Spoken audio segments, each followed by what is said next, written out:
Between South LA and San Pedro, the Santa Monica Mountains, also Mulholland Drive south of Encino, where firefighting response times are typically slower, partly because of the difficulties accessing local roads.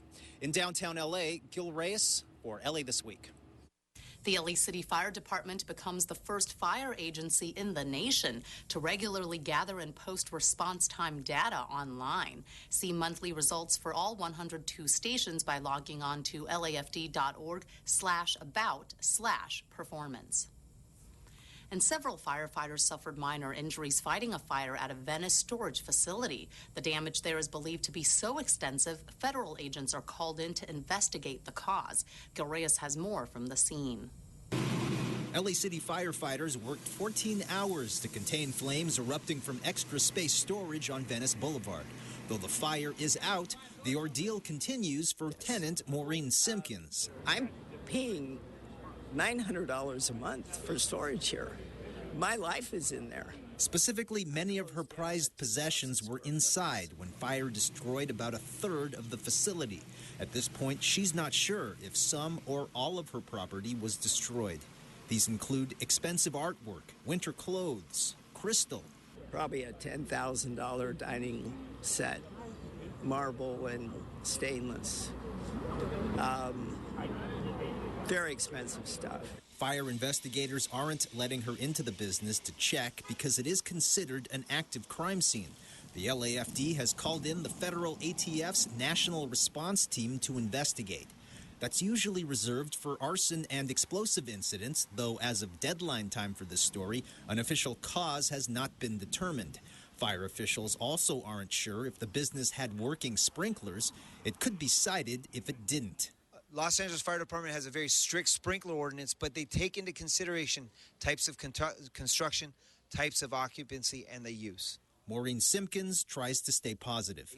I mean, the first thing you say to yourself is, oh my God. The next thing you say is, I have my health. I have my life.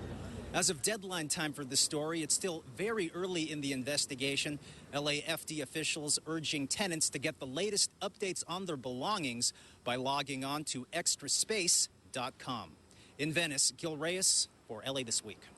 The website also has contact numbers to Extra Space corporate offices. Log on to extraspace.com and type Venice, California in the search option for updates. An LAPD use of force incident on October 16th is now under review by the LAPD Force Investigation Division and Internal Affairs. The LAPD released a statement saying around 12:15 p.m. that day, officers from the Newton Division were involved in a use of force incident at 55th Street and South Avalon Boulevard. According to the Los Angeles Times, an officer allegedly kicked and beat 22-year-old Clinton Alford as he was being held down by other officers. Alford was being arrested for allegedly possessing drugs at the time of the incident. Councilman Curran Price released a statement saying that he was deeply disturbed to hear about this incident as our community is still reeling from recent incidents of excessive and even deadly force. He is demanding that the LAPD ensures that these officers are held accountable for their actions. The issue over parks and money needed to improve them will have voters deciding how to vote at the polls on Tuesday. Anna Marcos takes us on a sunrise hike as two nature-loving local leaders put on a pitch for Proposition P. Nothing like a sunrise from the Griffith Park Observatory, and this hardy group makes it a daily practice to take in the early morning sun. Every day, 6 a.m., up we go. Among the early morning trekkers today, Councilmember Tom LaBonge and County Supervisor Zev Yaroslavsky. Both are nature lovers as well as football fans. Both are here to support Proposition P, a measure put on Tuesday's ballot by county supervisors. A small part of the measure would fund anti-gang programs, but most of the money would fund parks, beaches, rivers, and open spaces in LA County. It will keep us going for another 30 years, and we believe that people in this county understand the value of parks and open space. This is a small investment for a great return. The measure replaces a similar measure, Proposition A, passed in 1992, which is about to run out. So far, it has funded 2,000 projects, including the renovation of the Hollywood Bowl and the Griffith Park Observatory. This new measure would raise funds through a parcel tax. All property owners would pay a fee of about $20. But opponents say Proposition P was created in a rush, behind closed doors, with no public input. The handful of people who didn't approve of it claimed that it was rushed, but it wasn't. This is built on the same premise of Proposition A in 1992, which was very heavily vetted through every stakeholder group in Los Angeles County. You going to vote? Yes. Yes on P for parks. Okay. Meanwhile, for these nature lovers, nothing to do but hike a while longer up the mountain and pass the football, as they wait to see if voters will also cast their ballots on the side of Mother Nature come Tuesday. I'm Anna Marcos for LA This Week. The current measure on the books, Proposition A, expires next year.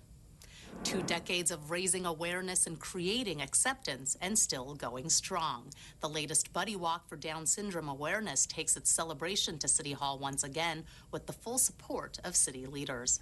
A major milestone celebrated at Los Angeles City Hall, the 20th annual Buddy Walk for Down Syndrome Awareness. It was really this great moment societally when parents of those with Down syndrome really wanted to take it to the streets, started to create awareness, acceptance. Over 100 teams signed up to take part, a big change from its humble beginnings at Griffith Park with just a handful of families. This is the second time the Down Syndrome Association of Los Angeles has held its Buddy Walk at City Hall. How many times are we going to walk around City Hall? 21. The number 21 refers to the 21st chromosome. An extra copy of chromosome 21 is what creates Down syndrome. This year, and new to the Buddy Walk, was the 21 Fun Run, a walk-run around City Hall led by athletes who were the first individuals with Down syndrome to compete in and complete marathons. How far did you run? 2 miles. 26.2 miles, which is a marathon, correct? Marathon. Yes. Yes.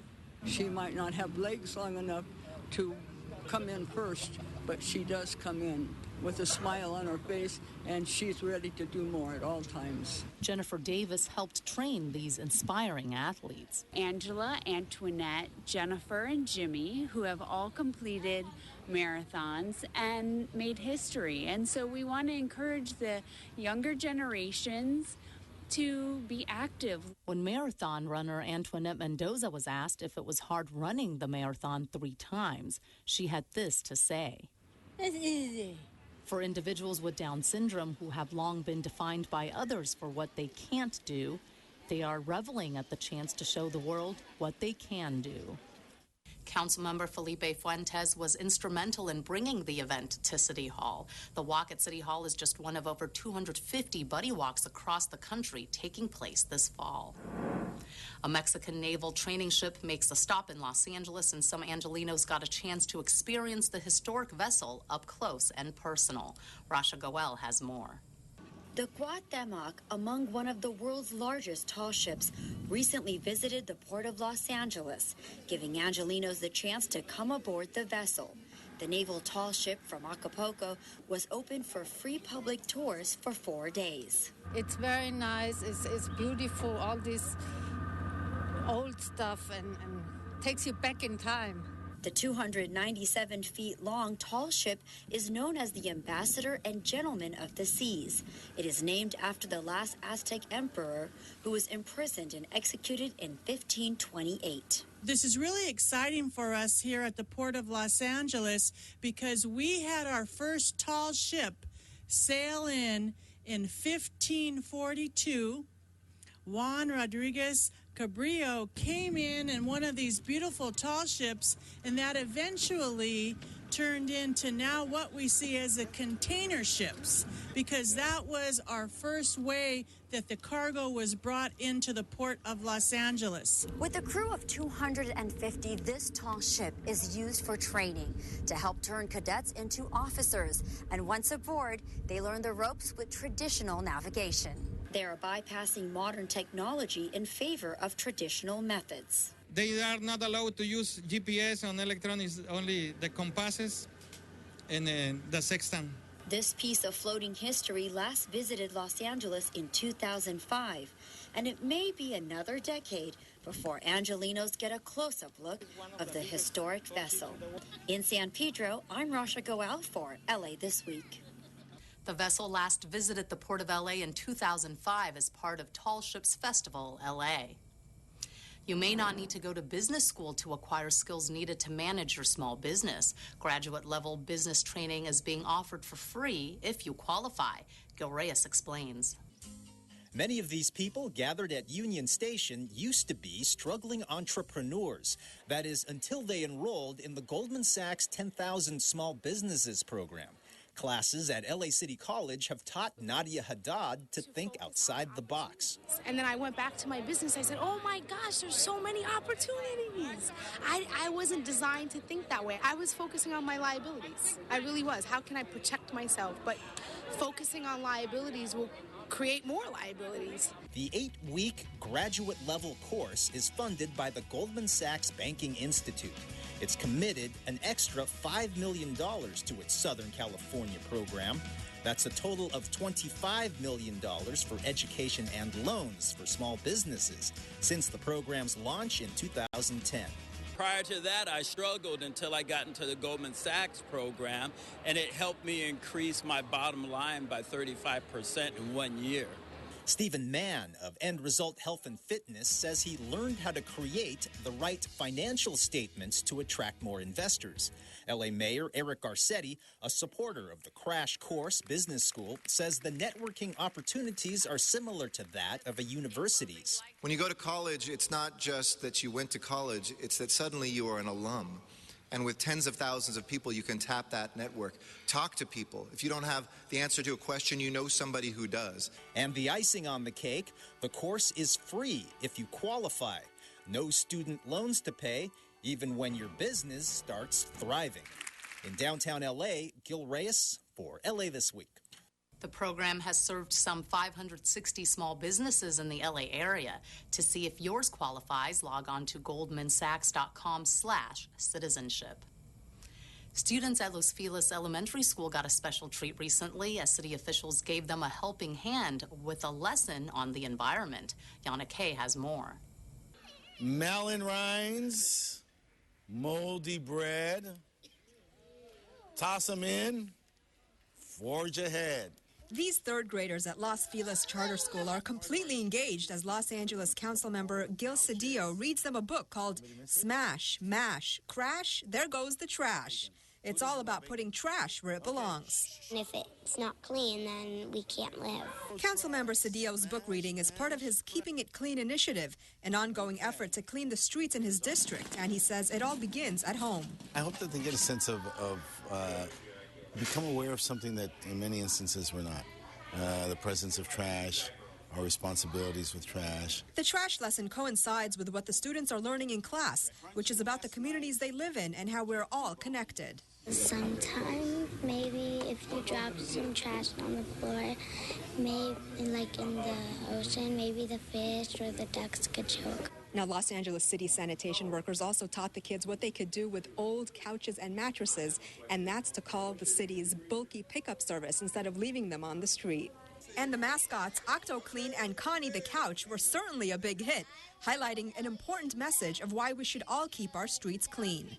They understand the concept of recycling and saving the environment. So people can breathe air, and so we will have clean water and save the environment. And officials hope these kids will put into practice what they learned starting now and into adulthood. I'm Yana Kay for LA This Week. During Councilmember Gil Cedillo's first year in office, more than 2.5 tons of garbage was removed from city streets. And Councilman Cedillo's Keep It Clean campaign is what inspired a citywide cleanup program. We'll tell you all about it. A woman celebrating her new U.S. citizenship is killed by a hit-and-run driver. And the holidays mean thieves are also on the prowl. These stories in City Beat. The Los Angeles City Council has approved a $5 million Clean Streets plan for the Bureau of Sanitation to spruce up alleys and sidewalks citywide. The plan also includes devoting at least one day a month to tackling problem areas in each of the city's 15 council districts. Under the newly approved Clean Streets plan, city sanitation staff and council offices will coordinate cleanup schedules using a shared Google Doc spreadsheet. Council offices will also get statistics in real time on the status of cleanups and how much trash was collected and other data. Councilman Gil Cedillo joined LAPD officers to announce a $50,000 reward for information in the hit-and-run death of Gloria Ortiz. The incident occurred on Sunday, September 14th, around 7:50 p.m.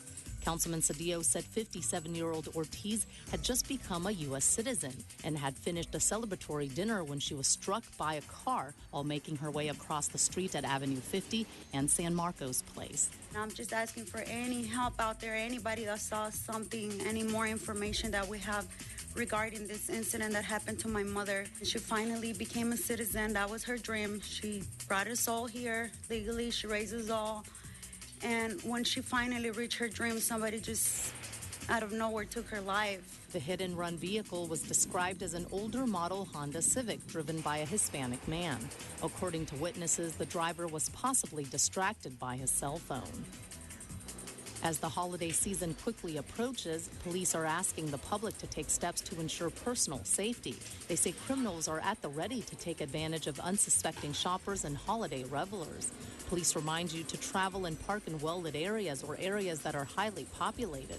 Be aware of your surroundings, such as where the nearest exits are in case of fire, earthquake, or other emergencies. And to hide and lock precious belongings in the car, out of the view of thieves. And if you see something suspicious, say something. Report it to police. The mayor has made sure since taking office that he goes to each of the city's 15 districts to meet with constituents personally. A recent mayor's office hour took place in San Pedro. Mayor Eric Garcetti chats with an officer as he arrives for work. But on this day, his office was not at City Hall downtown, but in San Pedro, so he can meet face-to-face with Harbor area residents who have requested to meet with him personally. And 3 women from the San Pedro Girls Softball Association are waiting to ask for the mayor's support. Porta potties are disgusting. Right. We get the people off the street, which the LAPD does shoo them out when they see them, but they don't see everybody that walks in there. Dana Wong is among the women meeting with the mayor on this day in hopes of winning over an ally for the Softball Association, which she says is lacking in resources. We are in dire need of funding for our fields and maintenance. We have over 300 registered girls from the age of 5 to 14 playing. The mayor's goal in bringing City Hall into the community is so he can meet with people like Dana to hear what everyday residents really want and need. I take my senior staff and my area representatives and we come and we work in different parts of the city to make sure we're not just stuck in downtown and City Hall, but I'm passionate about the redevelopment of the harbor area, of the communities like Wilmington, San Pedro, Harbor City, Harbor Gateway. The mayor hailed the recent Tall Ships Festival as a success for the region. The best news I heard was that the traffic was so bad getting off the freeway. Something we got to solve, but a great problem for San Pedro to have, and evidence that people will come if we make good programming. The mayor's office hours are taking place at every one of the city's 15 districts because the mayor doesn't just love Wilmington. The mayor held his latest office hours back at City Hall just last week. In this week's list of things to do, a free film screening, a gala featuring kids performing Shakespeare, and California Dreamin'. On Saturday, November 8th at 5:30 p.m., the Autry National Center in Griffith Park will screen the film This May Be the Last Time. More than 50 years after his grandfather mysteriously disappeared, filmmaker Sterling Harjo explores how music helped his community to cope with the loss and examines the role song has played in Native American cultures. After the screening, guests are invited to attend a special catered reception with Sterling Harjo in the museum lobby. The Autry is located at 4700 Western Heritage Way. Admission is free. Space is limited. RSVP by going to theautry.org. Hollywood celebrities take the stage with the country's youngest Shakespeare troupe at a Los Angeles Drama Club Gala fundraiser Sunday, November 9th. Children ages 6 to 17, all members of the Shakespeare in the City troupe, will be joined in a performance of A Mid-City Night's Dream by actors including Ed Asner, Lorraine Newman, and Josh Brenner. Doors open at 3 p.m. with the show starting at 3:30. Launched in 2004, Los Angeles Drama Club makes it possible for children, many from underserved communities, to participate in Shakespearean productions. The event takes place at Studio 11, located at 4621 West Washington Boulevard. Following the performance, guests will enjoy music and a feast. For ticket information, go to losangelesdramaclub.com. The Grammy Museum is pleased to present California Dreamin', The Sounds of Laurel Canyon, 1965 to 1977, an exhibition that opened this May. This exhibit explores the story of the Los Angeles rock scene from the mid-1960s to the mid-70s, a golden age of music, creativity, and culture. Through rare artifacts from iconic acts, interactive experiences, handwritten lyrics, photographs, and more, the exhibit teaches visitors about the origins of the Laurel Canyon scene and how it developed into a thriving music epicenter. The Grammy Museum is located at 800 West Olympic Boulevard. Go to GrammyMuseum.org. And that's a look at some upcoming things to do. And another thing to do here in LA is to check out the Hello Kitty exhibit in Little Tokyo in honor of the ageless feline's 40th birthday. That's our This Week in Tweets. The Japanese American National Museum is hosting an exhibit that will be running through April 26th called Hello, exploring the super cute world of Hello Kitty. And at KCET Artbound tweeted this photo from the museum's special exhibit that showcases artists celebrating 4 decades of Hello Kitty.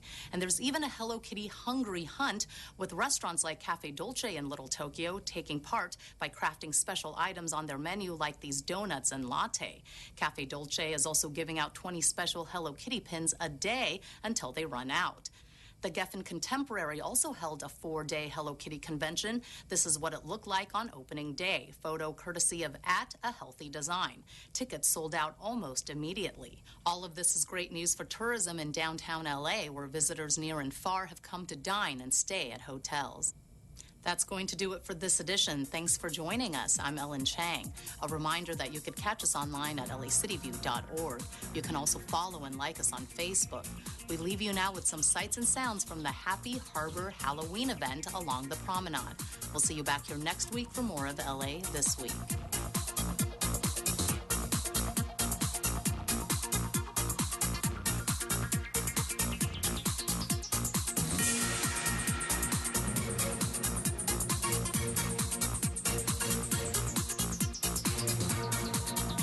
She's scared to touch the spider, but she touched the turtle. She got to touch them all, and she's having a great time. We come here every year.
Hey, buddy.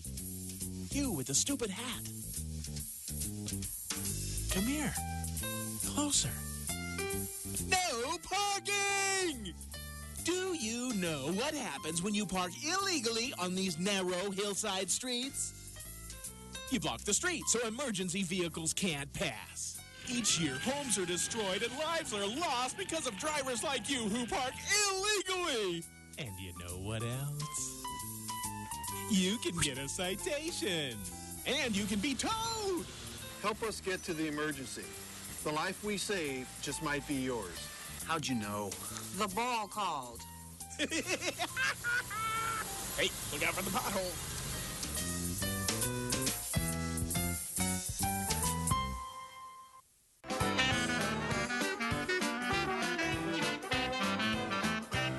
Hi, I'm Kevin from Chatsworth, offering you a taste of New Orleans since 1986.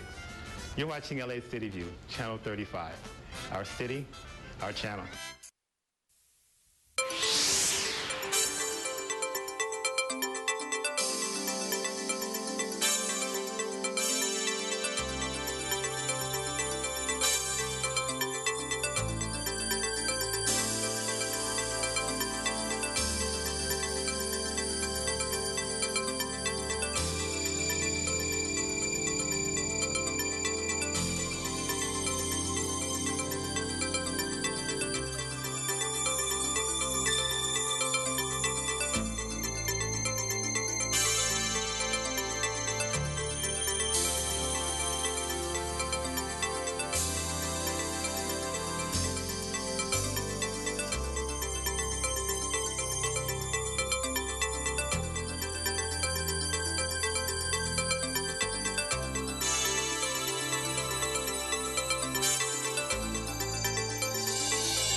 Sergeants, please call the members and their report to the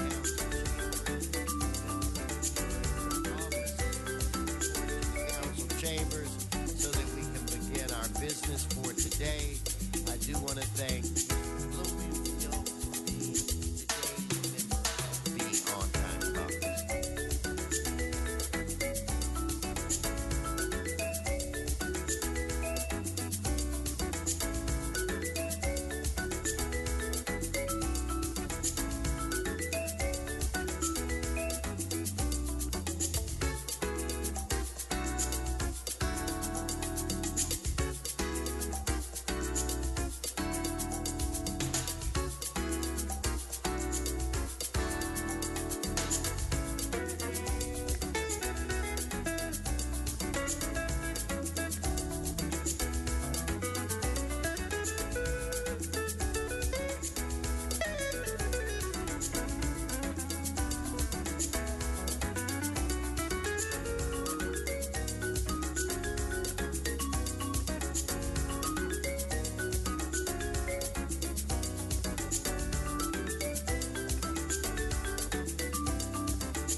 Sergeants, please call the members, have them report to the council chambers.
I do want to thank Mr. O'Farrell and Mr. Parks.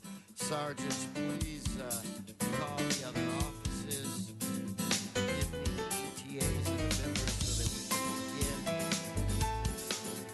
Talk to me, sergeants. Members, if you're in your offices, please report to the council chamber.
Mr. Price has arrived.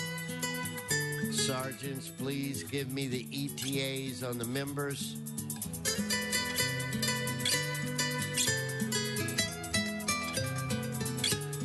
Members, if you're in your offices, please report to the council chambers.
Good morning. It's Friday, November 7th. I want to welcome you to Los Angeles City Hall. No applause. This council meets every Tuesday, Wednesday, and Friday. Mr. Clerk, we still do not have a quorum at this time, but we can begin with the presentation part of our agenda today. So I'd like to turn the floor over to Mr. O'Farrell.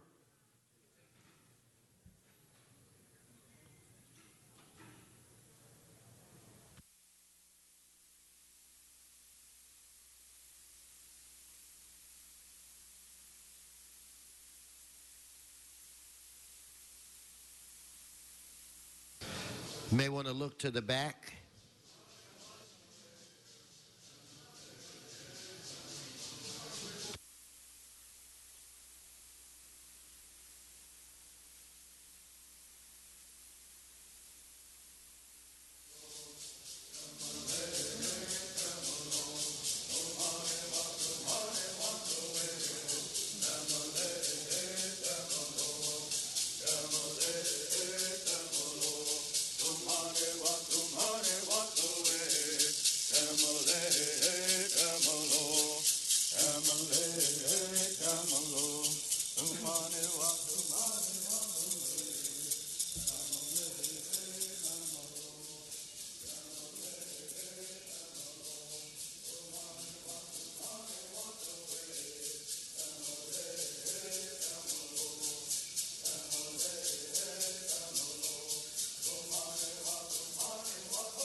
Colleagues, ladies and gentlemen, the Torres Martinez Cahuilla Tribe Bird Singers.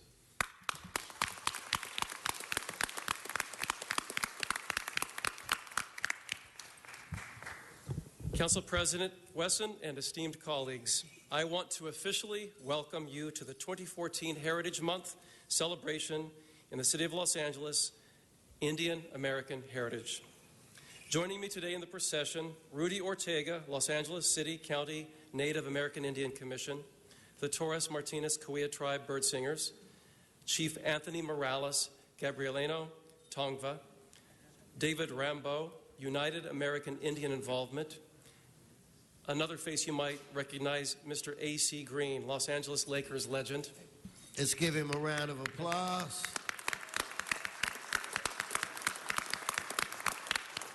And Chairperson Mary Resvaloso, Torres Martinez Tribe. All right. It is an honor and a privilege as a member of the Wyandot Nation to welcome our guests to Los Angeles City Hall. I'm especially honored to be able to shine the Council spotlight on the cultures and traditions of the rich Native American community in the Los Angeles area, home to the largest American Indian population in the United States. The Los Angeles City County Native American Commission was created to serve this population through a joint effort of members of the Native American community and the City and County of Los Angeles. Since 1976, the organization has worked to promote the development of programs and funding sources to serve the urban Native American and our organizations. As we take part in the celebration today, I want to extend my sincere appreciation to our local Chief Red Blood, Anthony Morales of the Gabrielino Tongva tribe, and ask him to say a few words. Chief Morales. Welcome, sir. Thank you. Mihiha Yoyi Yehia means greetings and welcome to all of you. Mihiha Yoyi Yehia Yagna, welcome to one of our traditional ancestral villages, Yagna, which is Los Angeles. Los Angeles is Yagna, so welcome to everybody. Welcome to one of our ancestral villages, Yagna. Again, it's an honor to stand before you and thanking all of you for recognizing and honoring Native America as our Heritage Month. And this is, like I said, our ancestral land. It's always an honor to stand before the City Council in whatever issues come up for our tribe. But again, thank you very much for honoring all of us Native Americans and altogether just honoring Native America. Thank you.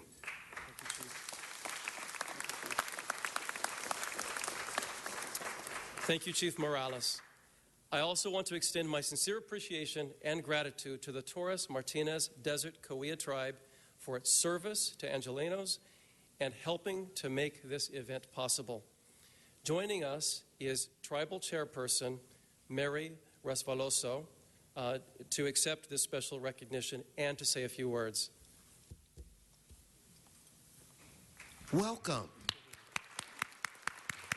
Mia Huen, hello. Again, it is, we had met earlier, and I did want to say again that we appreciate the ability or the honor to be able to come and partake in the Indian Heritage Month in Los Angeles County. Our tribe is from Riverside County, but the Lord has been able to bless us to be able to utilize funds to be able to serve the Native Americans in your county. And we really appreciate leaders such as councilman here that is supporting us and supporting our organization, our staff who is here today to be able to give great service to the citizens of your county. So again, and your city. And so again, we come from a rural place, so this is different for us, and most of our programming has been developed in rural areas. So it was, I think this is like our 6th year here. And so in the beginning, it was really hard to be able to know how to develop a program that's going to be best served for what we call the urban Native Americans. And also the Native Americans here we found are from various tribes. So that was another battle that we had to be able to properly service them. But again, thanks to your organizations in your city and in your county, they've made it a success for us. So again, we appreciate to be able to come and just say, Aloha, thank you. Thank you. And what Chair Resvaloso didn't mention is that through the Assistance to Needy Families, Torres Martinez tribe provides health care to hundreds of thousands of local Native Americans. And that is, as much as anything, one of the reasons we're honoring them today. So to accept this certificate of appreciation, we would love for you to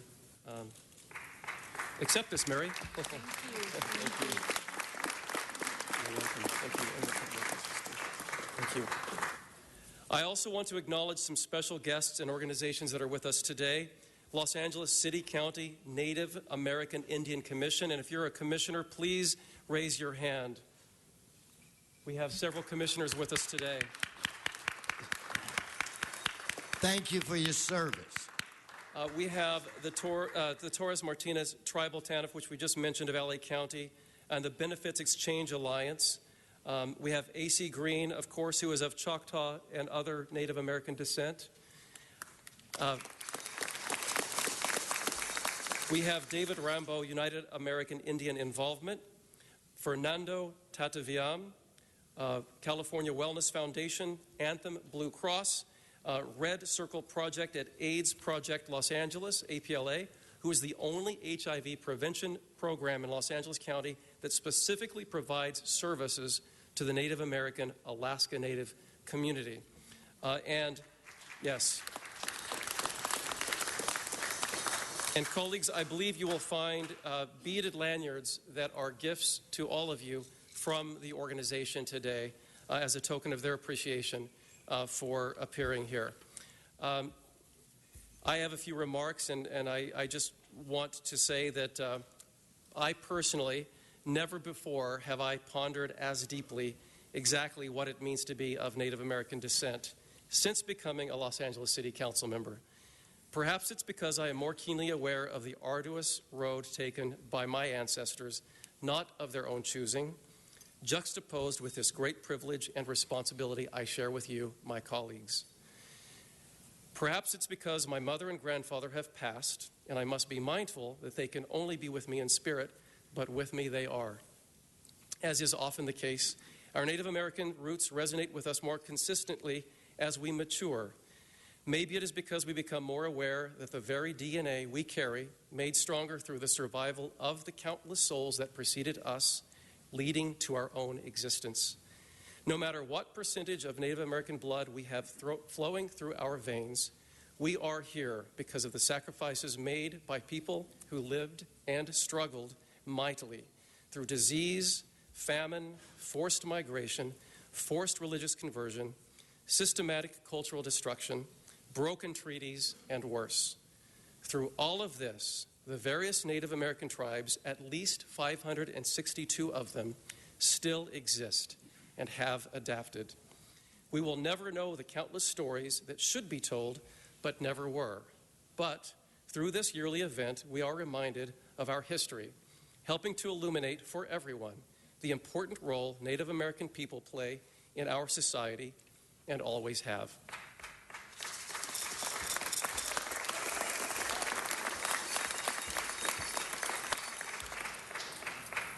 Our ancestors look on. They are with us. They whisper into our ear. They urge us onward. They are that voice of wisdom that emerges in the quiet. They are our spirit guides. They are our conscience. It is that unbreakable link to our past that provides an undeniable path to our future. And may that future shine brightly for all of society. Thank you, and may God bless.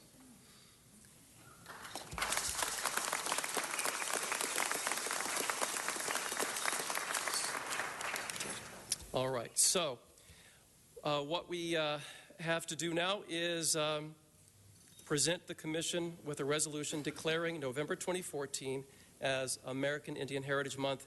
And what I'd like to do is invite Chairperson Mary Rosso Veloso and Chief Anthony Morales to step over with me to unveil the resolution.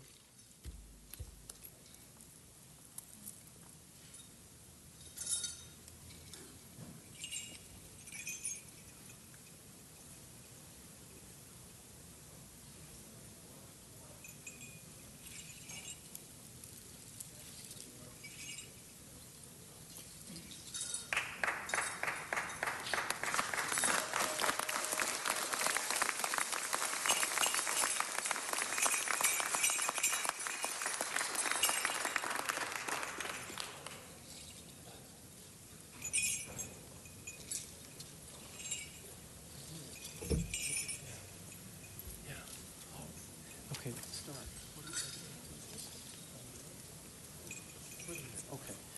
All right, colleagues, lastly, the gifts on the table here are from the organization, and they are for Mayor Eric Garcetti, from what I understand. I've just been told, and Council President Wesson. They're for you as well, sir. All right.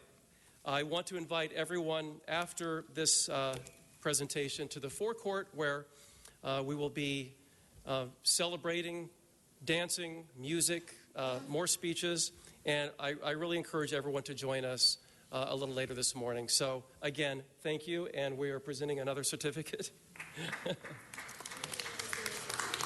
Yes, all right. And so this concludes the presentation.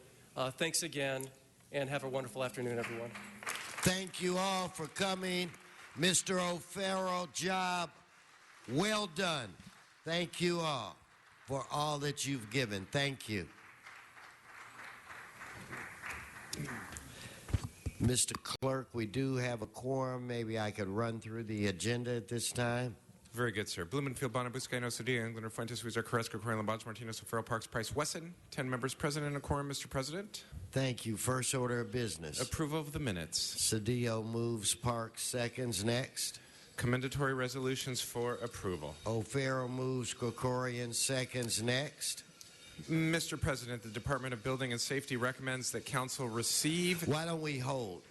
Let's wait. Give them another round of applause. Thank you all.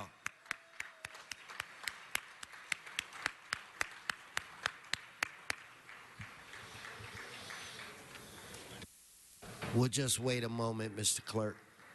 Very good, sir.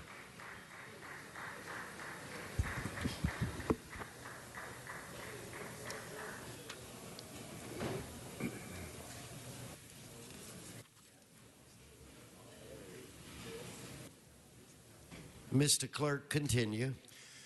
The Department of Building and Safety recommends that council receive and file items 1E and F inasmuch as the liens have been paid in full, and item 1H inasmuch as the property was determined to be owner occupied.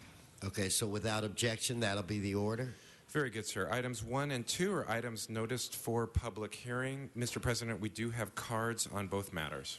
Okay, why don't we hold those items and we'll move to the next section. Very good, sir. I would say we want to hold items 3 and 4. Mr. Fuentes. Mr. President, I was just going to request that we move item 1C to the calendar 2 weeks from today, if possible. So without objection, Mr. Clerk. Yes, sir. That brings us to November 25th due to the League of Cities recess. Thank you. Okay, we are, what, items 5 through 9? Yes, sir. And Mr. President, there are, I've been instructed to hold item 8 for an amending motion, and I believe Mr. Englander wanted to address item 9, so if that could be held as well. Okay. Mr. Parks? No, I'm sorry. Is there anything remaining? Yes, sir. There are items 5, 6, and 7, sir. Well, let's vote on those items. Let's open the roll, close the roll, tabulate the vote. 11 ayes. Thank you. Mr. President. Yes. Sorry, sir. That brings us to items 10 through 17. There are items for which public hearings have not been held. 10 votes are required for consideration. So, without objection, those items are now before this body. And, Mr. President, we do have cards on items 12, 13, 14, and 16. Let's hold those items. Members, any additional specials? I do not see any. Why don't we prepare to vote on those items? Let's open the roll, close the roll, and tabulate the vote. 11 ayes. Mr. President, that takes council back to presentations or items called special. Thank you, Mr. Lambange.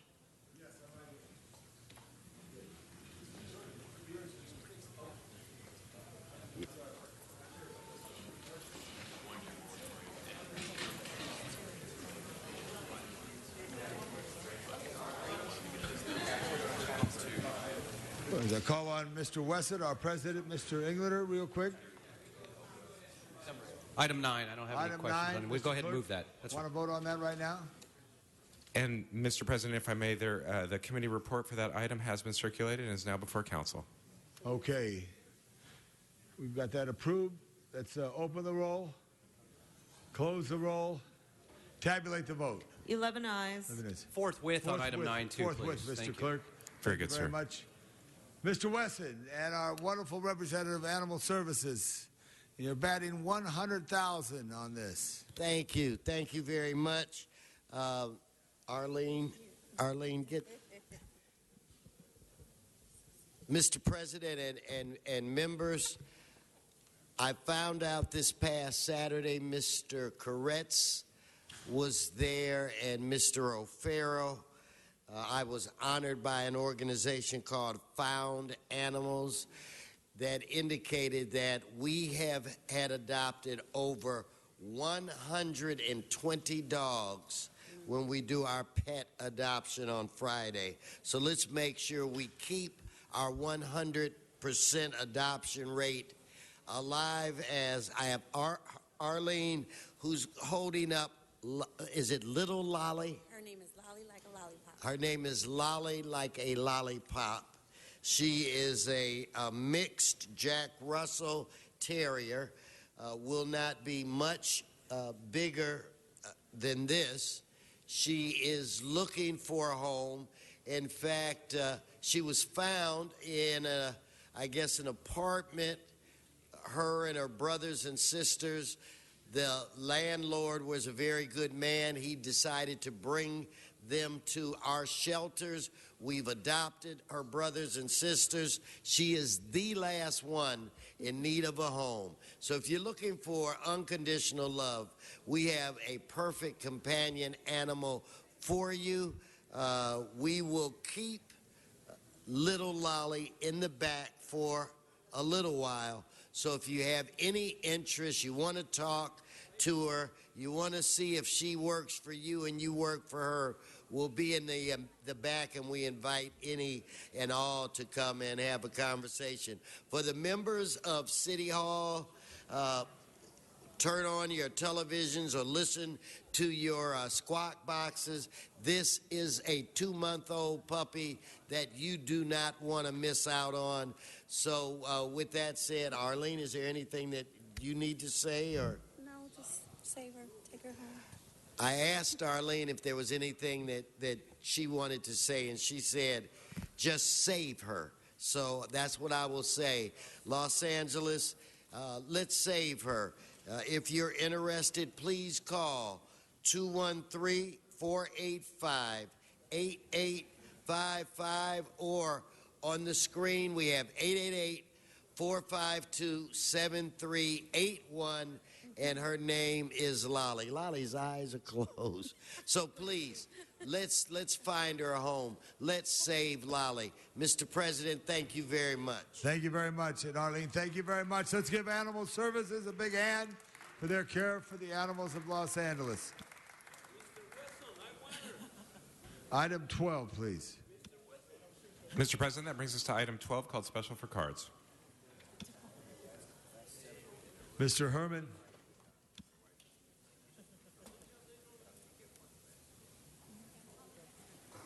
Mr. Herman, just walk in. Yeah.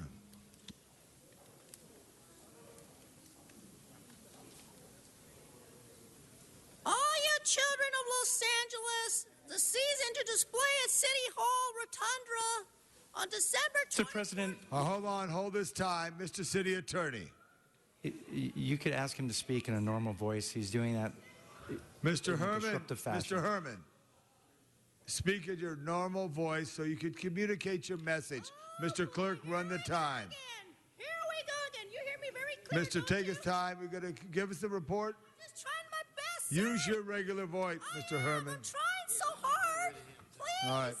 This is all about the General Service Department. Thank you very much. We've asked you to speak in your regular voice, yet you've chosen to disrupt this meeting. Sergeants, please show him back to his seat. You're still disrupting the meeting. Okay, I'm back.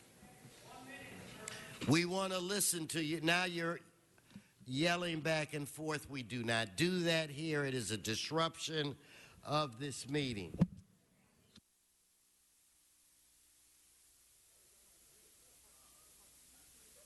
There are no more cards on item 12. Let us open the roll, close the roll, tabulate the vote. 12 I do ayes. not have a card. Okay, now.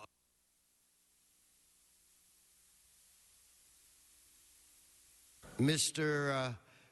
Koretz, are you about ready? We will give you a moment. We'll now go to item 1. Mr. Walsh on item 1. And I believe this is Mr. Herman. Mr. Walsh, item 1.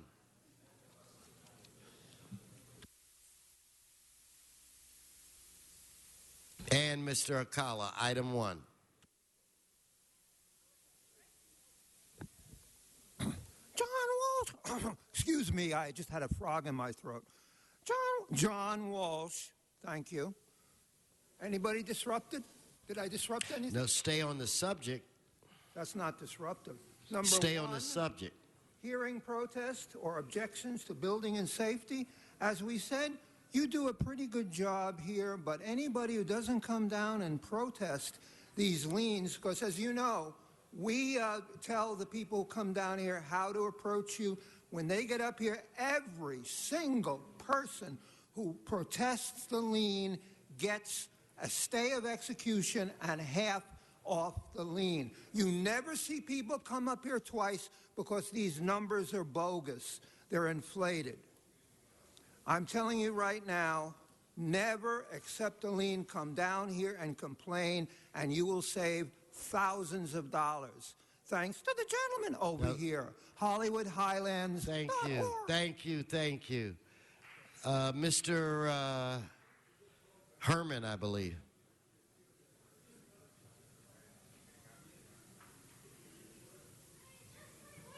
No, Mr. Herman, speak in your regular voice. Ladies and gentlemen of Los Angeles, for the record, you have all heard about the provisions of these liens. What the due process is totally against your rights. I'm reading here from 10845 North Sherman Grove Avenue from Paul Krikorian, CD, for a $1,600 and change lien. Again, from Paul Krikorian, 10200 North Johanna Avenue, $1,500 lien. And again, from Paul Krikorian, 6627 No, North would you Tyrone. stay on the subject? This is about liens. It has nothing to do with Mr. Krikorian. Now, go ahead. Americans, I know you want your homes. I know you don't want this citation and process of the illegal liens that go against you.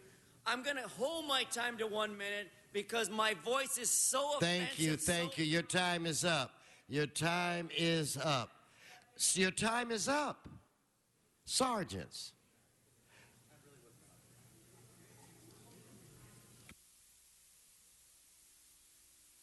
All right, Mr. Akala. I need to warn the city council that I got laryngitis. I slept with... No, you need to speak on the item. That's all we're asking. We want you to speak to the item. All right. I slept with the window open. Sorry. No, you speak to the item, or your time will be up. Lien, $4,116 just because we want you to lose your house. Lien, $1,681 just because you were a stupid idiot that bought a house. Lien, $1,574 just because we are city council and we're here to take your house. Lien, $1,480 just because you're a stupid idiot that has to go to work every day just to barely make ends meet. Lien, $1,523 because we have a fucked up system that does not give leeway to anybody. Lien, $1,613. Thank you, Suma Dog, for letting us speak the way we should. Lien, $1,288 because a bunch of stupid idiots here want a better salary and want to drive limousines and take better trips throughout the world. Lien, $1,288 just because the citizens of Los Angeles do not deserve a decent home, a decent place to live. Lien, $2,860 because you live in a district where Krikorian and Koretz may rule your life. Stay on the subject. Yes, that is the subject. You idiots do not have the right to tell the people where to live and how to live. Go to hell. Thank you. Thank you. Your time is up. Let's prepare to vote. Oh, Mr. Krikorian? Thank you, Mr. President. I'd like to ask that item 1B be continued for 2 weeks, please. And that would bring us where, Mr. Clerk? Mr. President, that brings us to November 25 due to the League of Cities recess. All right, so without objection, let's now prepare to vote on what's remaining. Let us open the roll, close the roll, tabulate the vote. 12 ayes.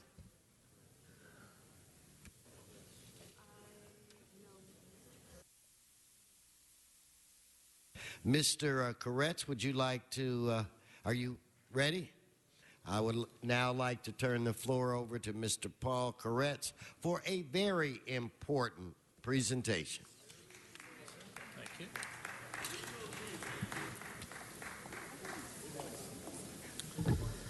Thank you, Mr. President. And thank you for joining me in Women Against Gun Violence this morning to declare today as Women Against Gun Violence Talk Day in Los Angeles. I've worked with Women Against Gun Violence for the past 20 years. Their work is vital, and they've been a great partner through the years, helping Los Angeles come closer to ending the epidemic that is gun violence. I'd also like to recognize Ann Rice Lane, the founder of Women Against Gun Violence, and Margot Bennett, the executive director. And I want to start my remarks this morning with a question.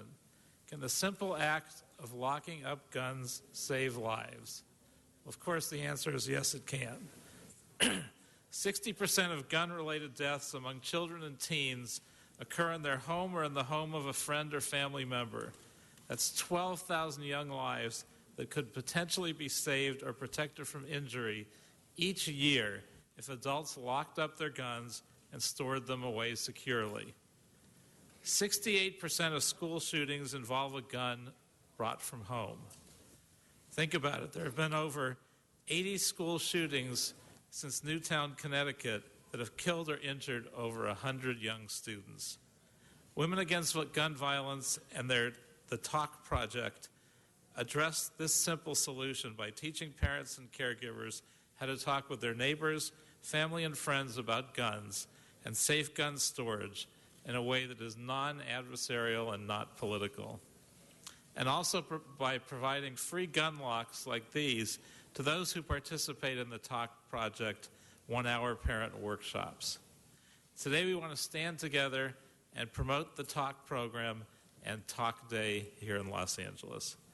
And now I'd like to ask Councilmember Paul Krikorian to say a few words. Thank you, Mr. Kretz. Thank you for bringing Women Against Gun Violence with us again today, and thank you for your decades of leadership on reducing gun violence, Mr. Kretz. 20 years ago, Ann Rice Lane, who's with us here today, and then Council Member Jackie Goldberg asked me to participate as one of the founding advisory board members of Women Against Gun Violence, and I was, of course, honored to do so. And in the ensuing 20 years, I've had a chance to work closely with Women Against Gun Violence, as well as a number of council members and through my work in the legislature on measures to reduce the plague of gun violence in this city and in this state. And every single measure that has been proposed to try to reduce the access to guns has been opposed by the National Rifle Association with the same argument. It punishes responsible gun owners. Don't do that because it's an inconvenience to responsible gun owners. Well, what the Talk program does is it helps to make gun owners more responsible. And it helps to make people who come into contact with those gun owners safer by making those gun owners more responsible. So this is a vitally important program. We know that there are millions of guns in the homes of Angelenos. Millions of guns in the homes of Angelenos. And we know that when our children go to play at a neighbor's house, there's a fairly good chance that there's a gun in that home. So the Talk program helps us as parents It helps empower us to be able to keep our kids safer. It helps empower us to be able to address the challenges that we have with so many of those guns being unsecured in our own neighborhoods.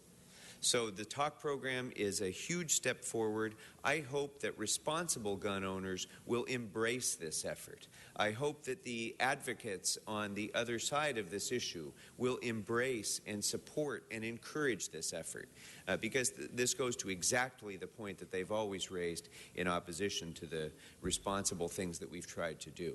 I also want to note that today I'm introducing a motion, and I'm pleased to have Mr. Kretz and Mr. Blumenfield and many of Mr. Parks and others around the Horseshoe seconding this motion to require that when guns are not in the possession of the gun owner, that they must be locked and secured in a safe fashion.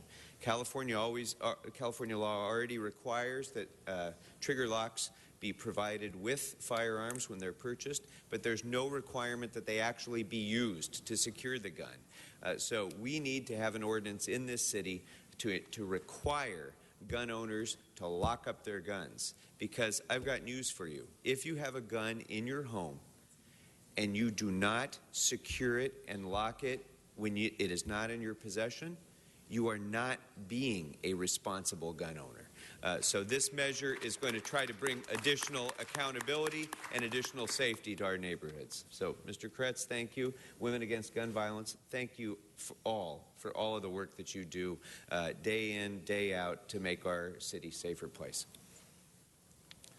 Thank you, Mr. Krikorian, for all your years of leadership on this issue as well. In fact, we both met working on this issue many years ago. And now I'd like to ask Councilmember Bob Blumenfield to speak.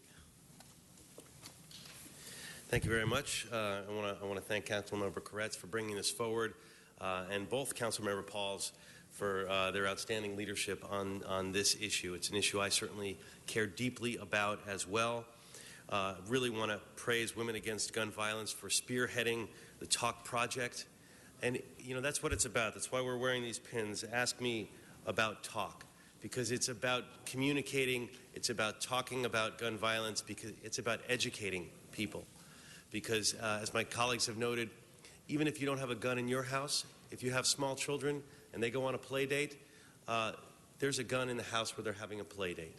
You know, and this frightens me as a parent of young kids, a 5-year-old and an 8-year-old, to have to think about that fact that when we send them off on an innocent play date, for all we know, there could be a gun that's not secured, and we all know the tragic consequences that can come from that. So it's really important that we're here. Gun violence is one of those issues that is avoidable. It's 100% avoidable. We just need to take steps, be educated, communicate, and actually use trigger locks and other devices to secure guns and to make gun owners responsible gun owners. So it's an important conversation that we all have to have. I've had it with my family and my kids to be super alert for when they do see a gun to stay away. It's important that we talk, and organizations like Women Against Gun Violence are really doing the yeoman's work and making it happen. So I want to join my colleagues in praising them and thanking them for the good work that you continue to do. Thank you.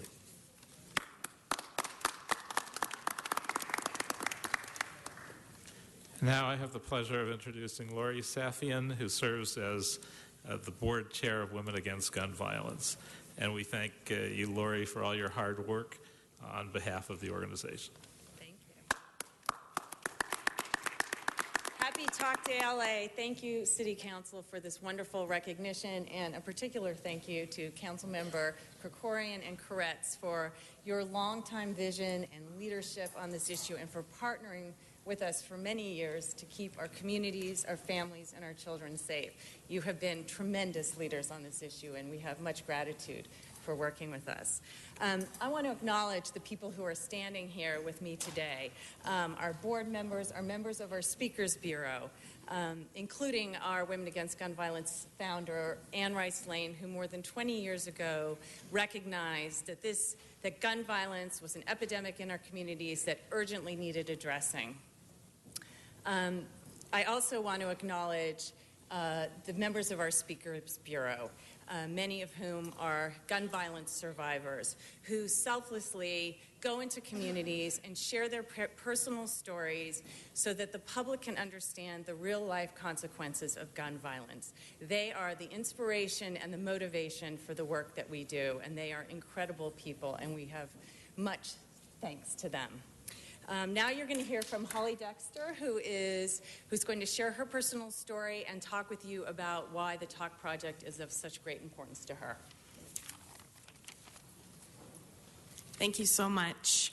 I work with Women Against Gun Violence. I'm on their Speakers Bureau, and I'm so proud to be here today representing the Talk Project, which is especially important to me because of my own personal experience with gun violence. I might get emotional, I always do. My little brother Christopher was just 7 years old when he was shot in the head. It was a summer morning and he was out riding his bike when a neighborhood kid said, come into my house, I want to show you something really cool. That something really cool was his father's loaded rifle. He aimed it at my brother's head and pulled the trigger. Christopher was in the first grade. He was a little kid missing his front teeth. I am the one who held him in my arms as my mother drove to the ER, running through stoplights all the way as he was bleeding. I was 14 years old. My brother survived, but with traumatic brain injury. The life that was meant for him was taken with a single bullet. With brain surgeries and a year of physical therapy, Christopher learned how to use a fork and walk without limping. He learned to talk without slurring. He learned how to write with his left hand to compensate for the loss of motor skills on his right. He wore a helmet to school to stop the bullet, still lodged in his brain, from shifting. With heavy daily medication, the seizures and nosebleeds eventually slowed, and his young body was able to heal some of the physical damage, but not the emotional damage. Often we hear of shootings where the victim has survived, and we consider that a happy ending. But there are no happy endings for victims of gun violence or for their families or their communities. Those that do survive live with pain, injury, and perhaps even paralysis, and all of them live with the emotional paralysis of post-traumatic stress disorder. I often wonder what my brother's life would be like today if that bullet had never been fired. But that's all I'll ever be able to do, is to wonder. But you have the opportunity to prevent this from happening to your child and to your neighbor's children. We had no idea that our neighbors kept a loaded gun in their home. It never occurred to us to ask. But you can, and I urge you to. The Talk Project helps parents to talk with their children about guns, and more importantly, to talk with their friends and neighbors about safe gun storage. We also offer parent workshops and distribute life-saving information to over 500,000 Southern California elementary school families. I am so grateful to Women Against Gun Violence for giving me the chance to turn my tragedy into an opportunity to save lives. Thank you.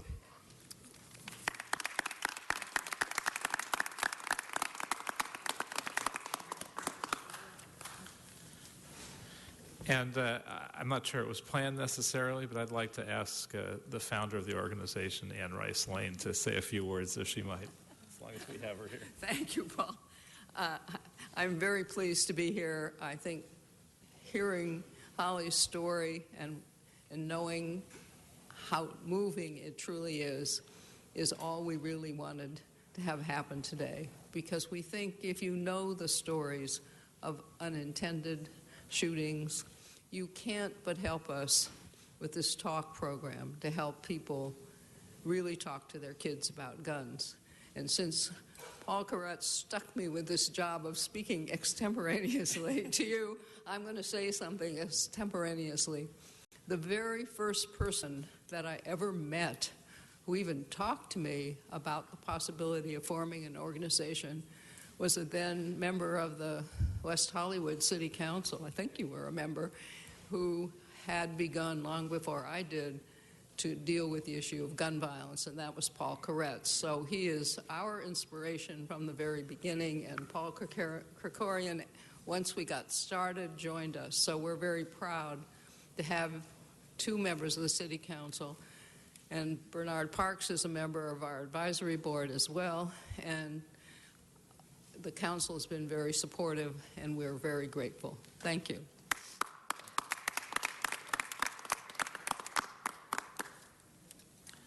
Well, thank you, Mr. President. And also, I think we were originally asking Neri Martinez to say a few words as well, as someone who's been part of this effort. So I don't know if you want to come up here and join us or from your seat. But you could speak from the seat either way, whatever you like. Thank you, Paul, and thank you so much for bringing Women Against Gun Violence here today, this morning. You know, as a mother of a 5-year-old, I can tell you that this is part of what moms at my daughter's school talk about often. You know, this is a time where our kids are starting to ask, can we have sleepovers? Can they come over for play dates and so on? One of the most important things that we, not only, of course, finding out who the parents are and who the friends are and so on, is asking, is there a gun in the home?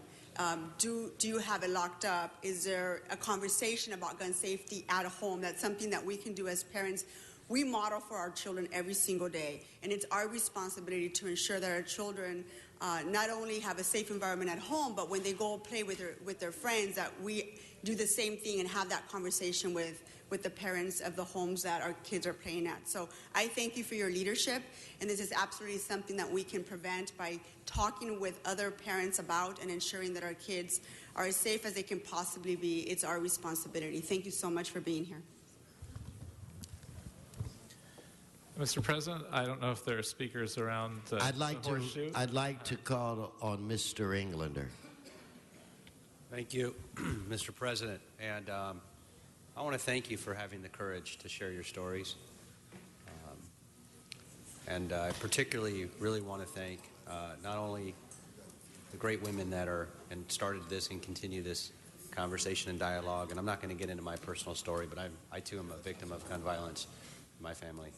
But I want to thank my colleagues because they have the power of the bully pulpit, and they've got the ability to affect good legislation, to listen, to take the time. And it's not just bringing you here and what you do every day to go out in the schools with your organization and your friends and your network, but getting an ear to those who can make a difference are 3 wonderful leaders right in front of you that are doing just that. In fact, all 3 have dedicated much of their political career, their government career, to ensuring more safety with guns. And I can go into a long laundry list of each one with Bob and Paul and what they've done and what they continue to do. And so I want to thank them for working with you and all of you, what you're doing day in and day out to spread the word. And it's about talking and conversation and making sure that these preventable incidents do not occur. And we won't even get into the other ones, but just that alone is horrific. And I want to applaud all of you for standing together. Thank you. Thank you. Mr. Labange.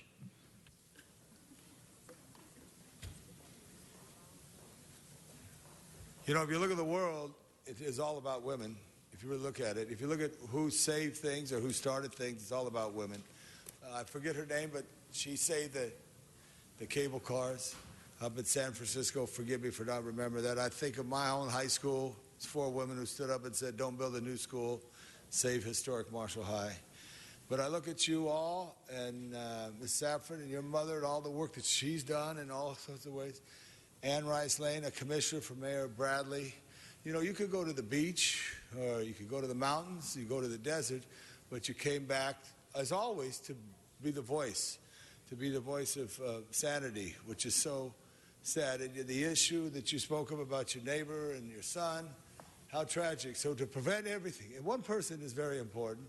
All people are important, but one person makes a difference. So whatever the drum that you're beating, that people hear it, to talk is an important drum. So I just want to stand here And I always like to talk about Anne Rice Lane because when I talk about her, I talk about Tom Bradley, and it goes to the greatness of a period of time here in our city. Thank you. And Mr. Koretz, or is it Cortinas, or what was it this morning? What they call you out on Wilshire Boulevard? They made a mistake on Paul's name, which is an inside joke there. But the fact that Paul Koretz has always been beating the drum too, from Hamilton High School all the way through UCLA to being volunteer in a variety of campaigns. You're a great leader in that, Paul. Thank you. And tonight, you'll be honored at Melrose and La Brea, so that's a good thing. Congratulations, Women Against Gun Violence. Thank you very much. Again, congratulations for all your hard work and all that you do. And again, thank you, Mr. Krikorian, Mr. Blumenfield, and Mr. Koretz. And we'd like to present this certificate on behalf of the City of Los Angeles for Talk Day LA.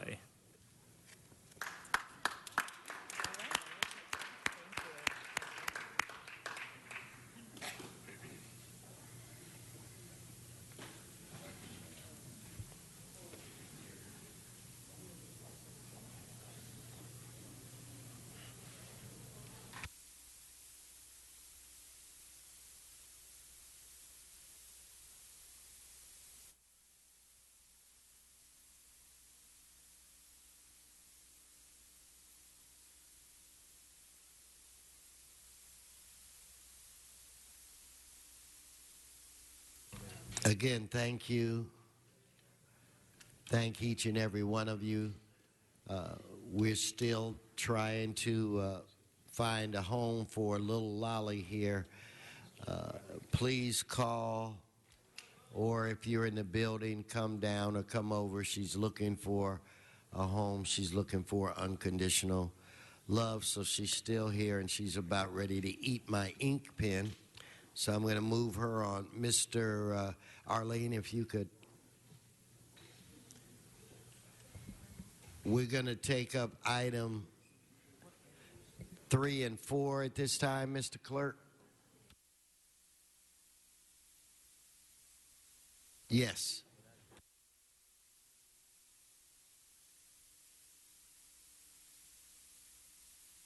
Mr. Parks, you may want to be ready. This is a 3 and 4. You may want to be able to vote. No.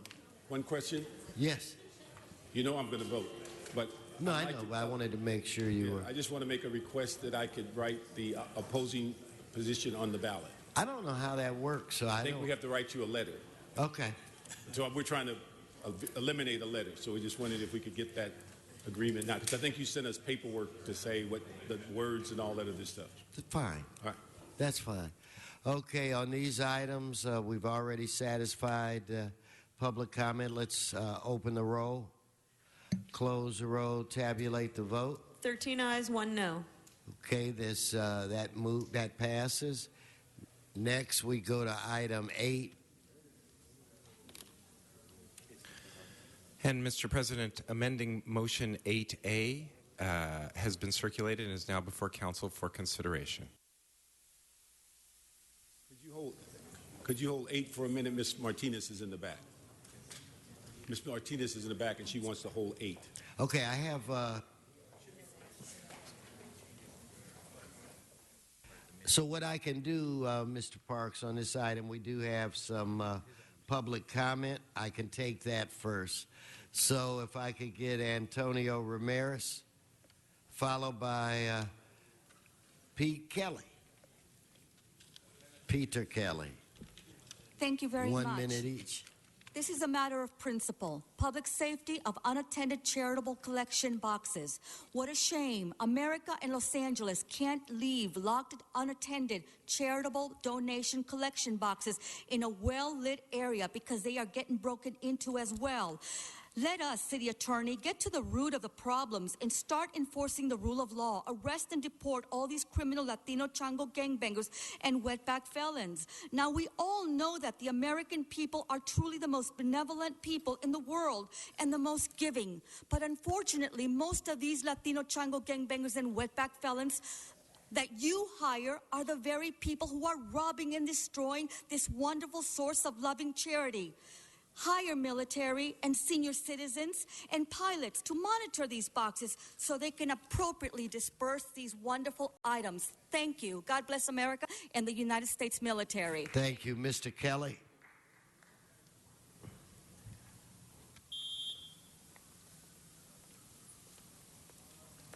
Peter. Thank you, President Weston, members of the council. Good morning. I'm Peter Kelly. I'm a principal with the firm Vecta Strategies, and I'm here today on behalf of Planet Aid. Nationwide, Planet Aid has 20,000 clothing collection bins that draw 50,000 tons of clothing and shoes annually, and we employ 350 people, including 50 or so here in Los Angeles. We're here in support of the motion before you directing the city attorney to codify smart regulation of textile collection bins in Los Angeles. The influx of bins, containers, and trailers in cities such as ours has raised many questions, starting with who is accountable for the bins and ending with how to manage the dumping of trash. Support of this motion will allow you to protect the community's interests while being fair to collection businesses, and will make it more convenient for Los Angeles residents to take advantage of the environmental and cost benefit of increased textile recycling. We also believe this is another tool for the city to achieve its impressive zero waste goal, as there are often very few options when it comes to recycling textiles. We look forward to working with you and the city attorney, and thank you for your consideration. Thank you, Mr. Kelly.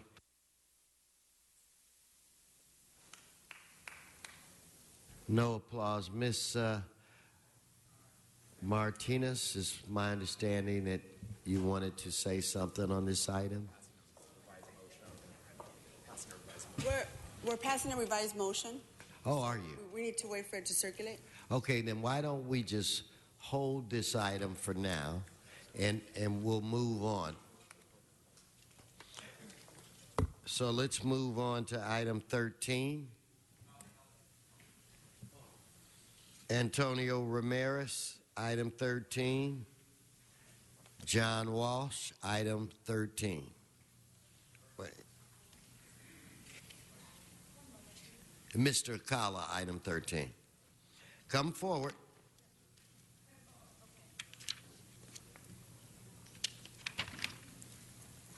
Thank you very much.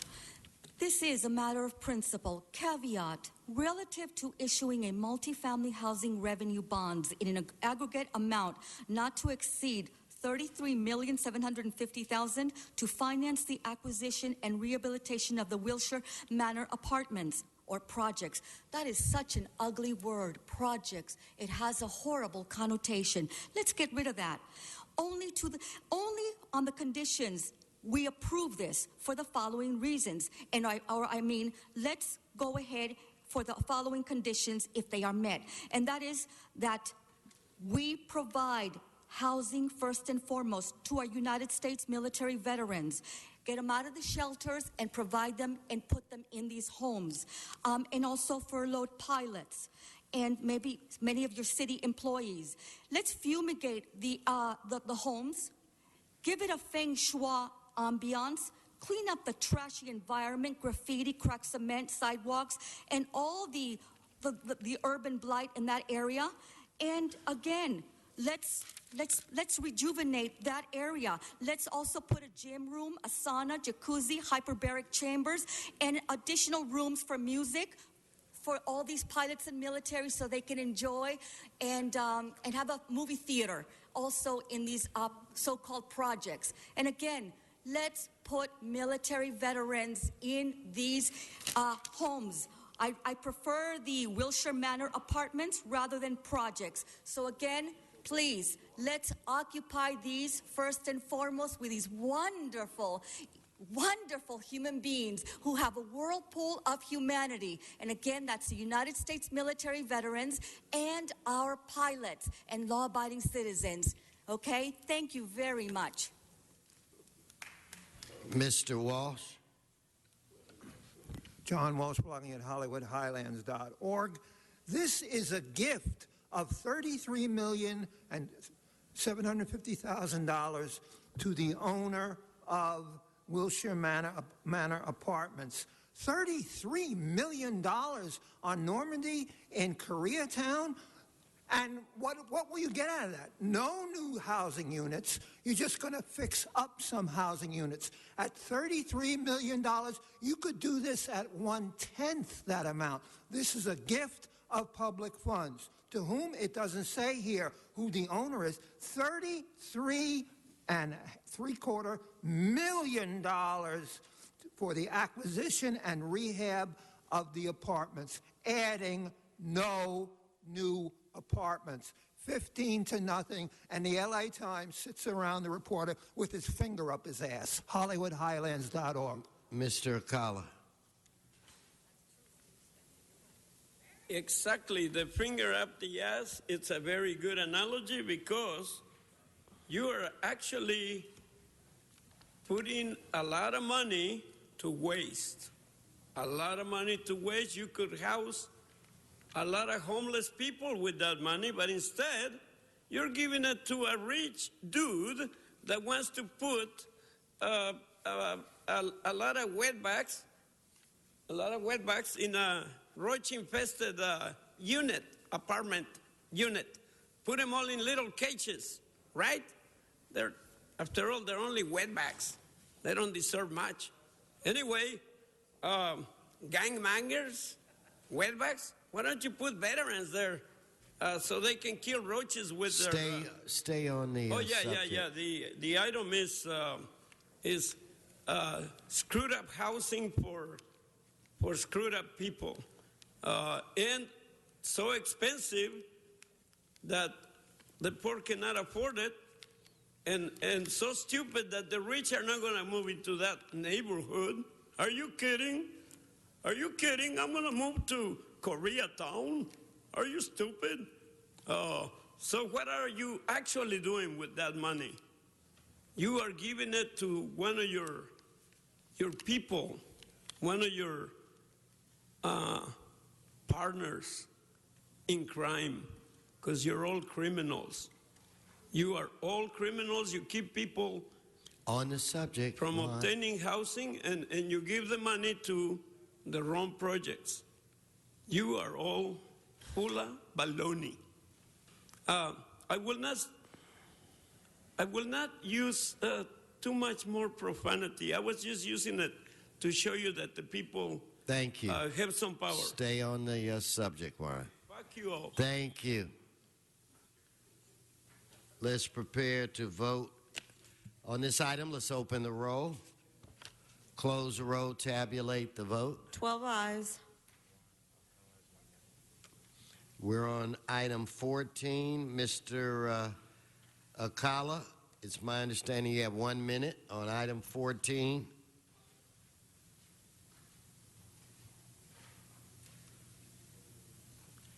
And Mr. Walsh. Any motion that Labange and Krikorian put up, vote against it because they are a couple of idiots. No, stay on the issue. Allocate $100,000 from the Universal Toluca Stage Drive Improvement Account in council for any expenses related to the improvements and beautification of the Toluca Stage Drive. What about the poor neighborhoods? They don't deserve your attention. They're all rat-infested and everything.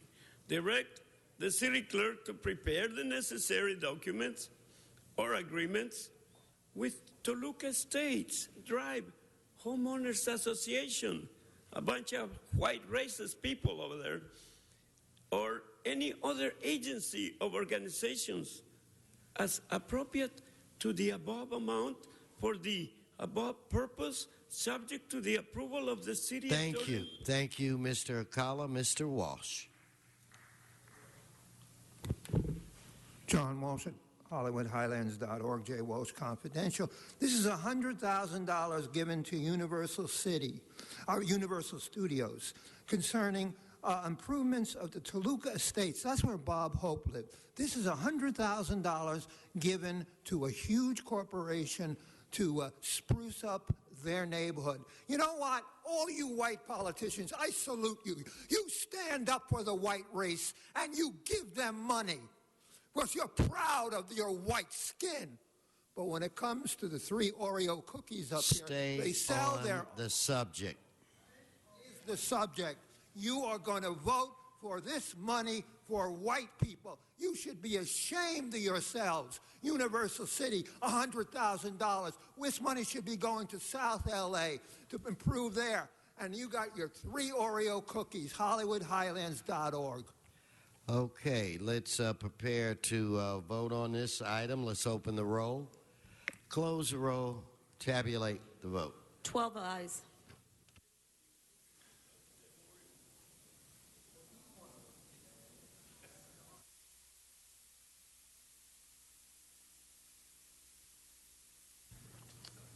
Ms. Antonio Ramirez, please come forward.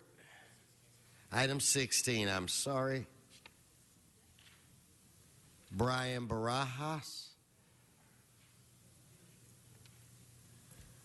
Thank you very much. Before opening up a winter shelter program from December 2014 to March 2015 by the LA Homeless Service Authority, let's please make sure it is hygienically safe. We need to eradicate MRSA, scabies, bed bugs, and other bacterial infections that many of the homeless may end up getting, like hepatitis and meningitis. Again, let us please, first and foremost, make sure that these homeless shelters are sanitary, that these good military veterans do not catch any forms of infections. That's a priority. That's a must. Number 2, many military veterans have asked me to bring this up as well, that most of them who are in shelters end up having their ID stolen. And therefore, when they go for lunch or meals, they have to provide an ID. They don't have an ID. Therefore, they are told to come back with an ID.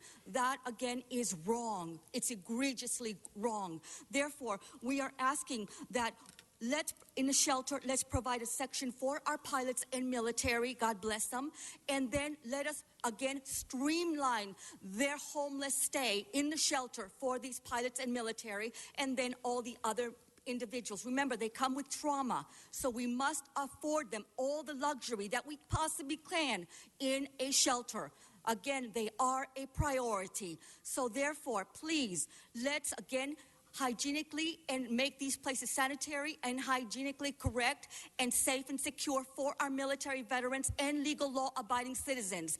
And then, again, deport all the illegal wetbacks and the gangbangers. And again, please, that's what we must do first. And again, sanitation, and hygiene. And again, let us make sure that they are well taken care of. God bless you. Thank you, Mr. Barajas. Followed by Mr. Herman. I just read an article by the LA Times about the homeless situation. I don't know if the rates it's increasing on the homeless. I think it might be. Obviously, we don't have an economy to support such a problem. But item 16, section 2 reads, recognize and declare a homeless shelter crisis, which is unfortunate because what does that mean? It means that it's sort of like anybody who thought budget cutting was a good idea at any time. Obviously, this problem originated from the federal government itself. We have a problem from the federal government. We don't have a president. And this issue, the very fact that it's, it's a problem because not only do you mistreat the people who are not veterans, but you mistreat veterans who are homeless. It's bad. That is bad right there. When you turn a government on its head and you victimize people who are ignorant and then come home after they have fought some useless war and then dump their asses in the gutter. That is called the definition of tyranny and what people keep saying, well, we're a democracy. Get back, Brian, to the item. Well, I'm telling you what the cause of your situation is. That's the cause. Poverty, right? anybody who ever read any documents of our founding fathers, poverty comes and originates from one location. Do you have a British Empire? And I've been fighting this issue. We do. And I say we get rid of it. Thank you. Thank you, Mr. Herman and Mr. Walsh. Okay, Mr. Walsh.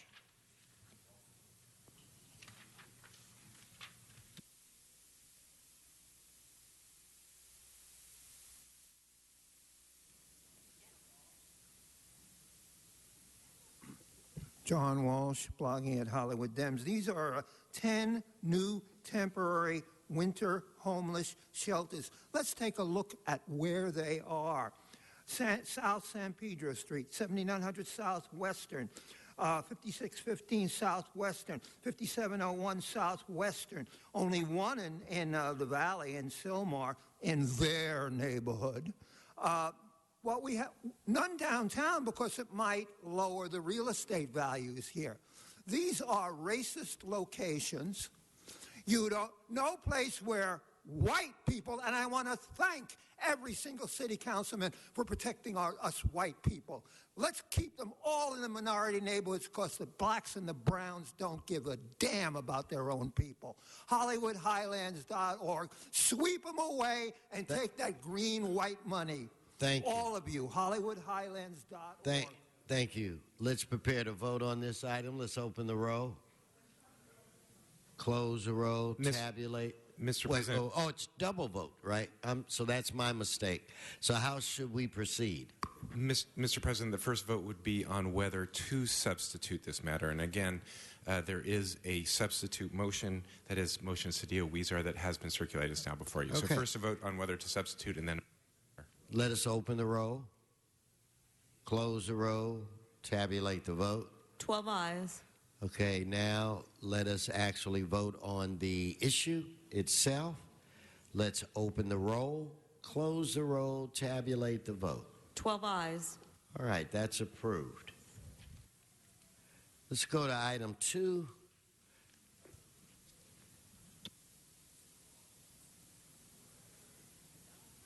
Mr. Walsh, you have 1 minute on item 2.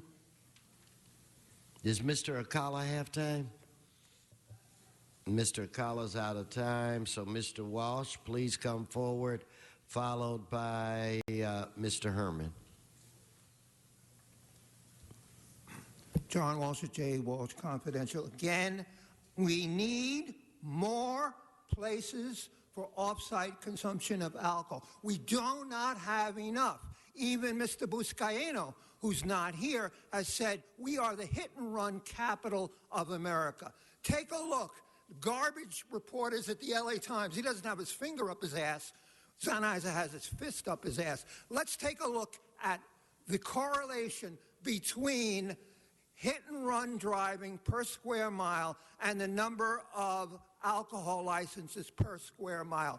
That's why we have the most hit-and-run accidents in the world and the least convictions for hit-and-run. But add another one, and remember, 90% of people who are hit-and-run are black teenagers just the other day. Thank you. Are minorities. HollywoodHighlands.org. Vote for it. Thank you. Okay, Mr. Herman.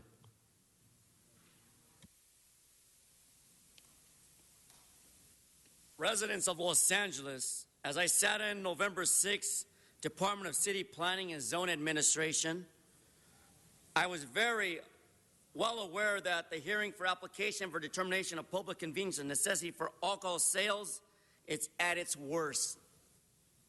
Mr. Albert Landini and Mr. Hershey, along with Sergeant of the LAPD, badge number 25763, were all in favor of zoning ZA 2014-2315 CUB ENV 2316 CE, along with 923 East 3rd Street, followed by 3056 North Roswell Street. He is not talking about this item. Issue here, folks. Then get on the item, Mr. In my Herman. slowness to Just correspond speak to with the all item. of you Angelinos, residents of Los Angeles, that we do not need alcohol permits We do not want alcohol permits. There has to be a time limit, a term limit for the use of alcohol for convenience and necessity. Mr. Ron Calpern, Galpern, City Controller, should do an audit on the number of alcohol permits that elected officials continue to provide in your communities for the quality of life that we all have determined is reckless. Hit and run capital of the world, Los Angeles. Joe Buscaino can't defend any of you. Englander, ex-LAPD, cannot defend any of you. And so I say to you, Mr. Weezer and Mr. Tanner, in your 9... He is not talking about this item. Thank you. You're off the topic for the last time. Thank you, Mr. Herman. Okay, let's prepare to vote on this item. Let's open the roll. Let's close it. Let's tabulate the vote. 12 ayes. Mr. Clerk, can we recess the regular and go into our special? Very good, sir. Blumenfield, Bonham, Buscaino, Cedillo, England, Fuentes, Huizar, Carretz, Krikorian, Labange, Martinez, O'Farrell, Parks, Price, Wesson, 12 members present and a quorum, Mr. President. That brings us to item 18, and it's an item for which a public hearing has not been held. 10 votes are required for consideration. So without objection, that item is now before this body. I have some cards. Juana Cala.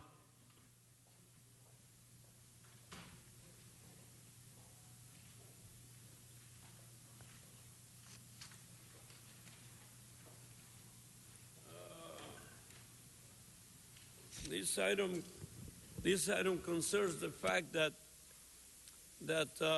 independent contractors can do a better and more and cheaper job than city workers. What does that tell you? The city likes to spend too much on anything. Why? Because they get the revenue from the idiots paying taxes. Stay on the subject. Yeah, it is the subject. Should these attorneys represent the city against Patel? Because it says here that the city is not that efficient, that they charge a lot more for their services, that it'd be better to contract private citizens to do the work, because they are not such a big ripoff as the city. It's very clear. That is the issue. And who would you want to represent you? Somebody that's going to get a lot of money and kick some of it back? Or do you want somebody that doesn't get much money and will lose the case? We need good attorneys. Remember O.J. Simpson? He had really good attorneys. Stay on this subject. Okay, Mr. Herman or Mr. Walsh, come on, please. Item 18.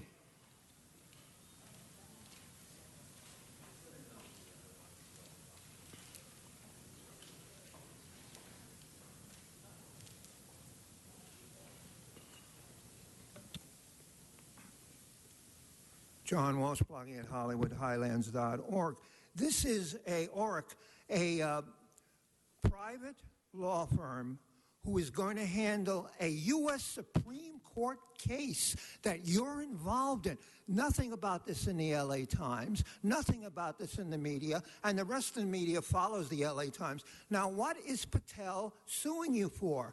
It is going, first of all, it's going to cost, when you go to U.S. Supreme Court, $1 million.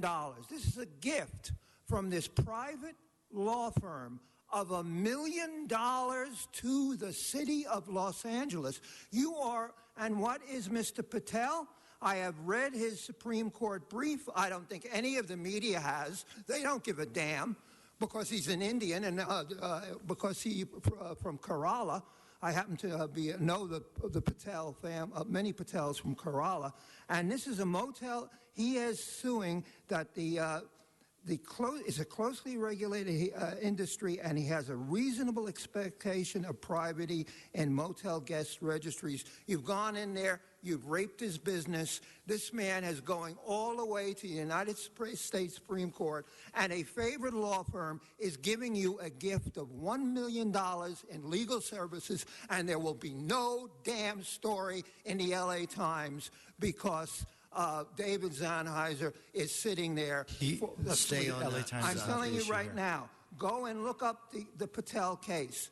This is a small minority businessman that the entire city of Los Angeles and the entire legal community supported by this law firm is now sitting on and trying to destroy. And you're going to vote 15-0, and nothing will happen until the LA Times does a story on it. Stay LA on the Times, subject. HollywoodHighlands.org. Thank you, Mr. Herman. Oh, boy. Woo. Oh, boy. Busy. Resolution, excuse me, Mr. Galpern. Resolution of the above referenced litigation for the pro bono work given by the city in the above matter by the law firm of Orrick, Harrington, and Stusafile LLP. How many cases have we heard over and over where the city of Los Angeles paid with your tax-paying dollars in the hundreds of dollars for litigation? Zuma Dog versus the city of Los Angeles. Matt Dow, but this is off topic and I'm going back on the subject. The matter here and the principle is, are we allowing this city without alleged allegation to accept a possible bribe? If I'm wrong, I'm wrong, but if I'm right, there needs to be an investigation by the FBI into this pro bono basis process for a motel. Stay on the subject. I'm not going to get into the full detail of this because, you know, the LA Times will write a story. The Daily News will put out this story in contempt of how the city of Los Angeles mismanages and possibly takes advantage of us, you, we, the taxpayers. Stay on the in subject. a matter of legality, when it should be transparency and openness to the quality of lives of Mr. Patel versus the city of Los Angeles, the same damn way Mr. Cortez grabbed me by the arm the other day. He is not talking about that. Off. His time is over. Okay, let's prepare to vote. Let's open the roll, close the roll, tabulate the vote. 12 ayes. Okay, let's send that forthwith. And let's adjourn this meeting and return to the regular. And on that, we should send, did I say send items 3 and 4 forthwith? If not, I'm saying it now. Very good, sir.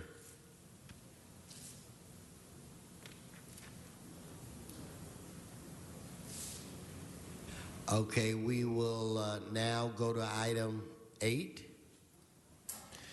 And Mr. President, again, we have amending motion 8A. That's motion Price Englander that has been circulated and is before you. All right. We've already taken cards, so we can vote on this item. Let us open the roll. As Mr. Price, on item 8, you had a substitute motion? Yes, Mr. President.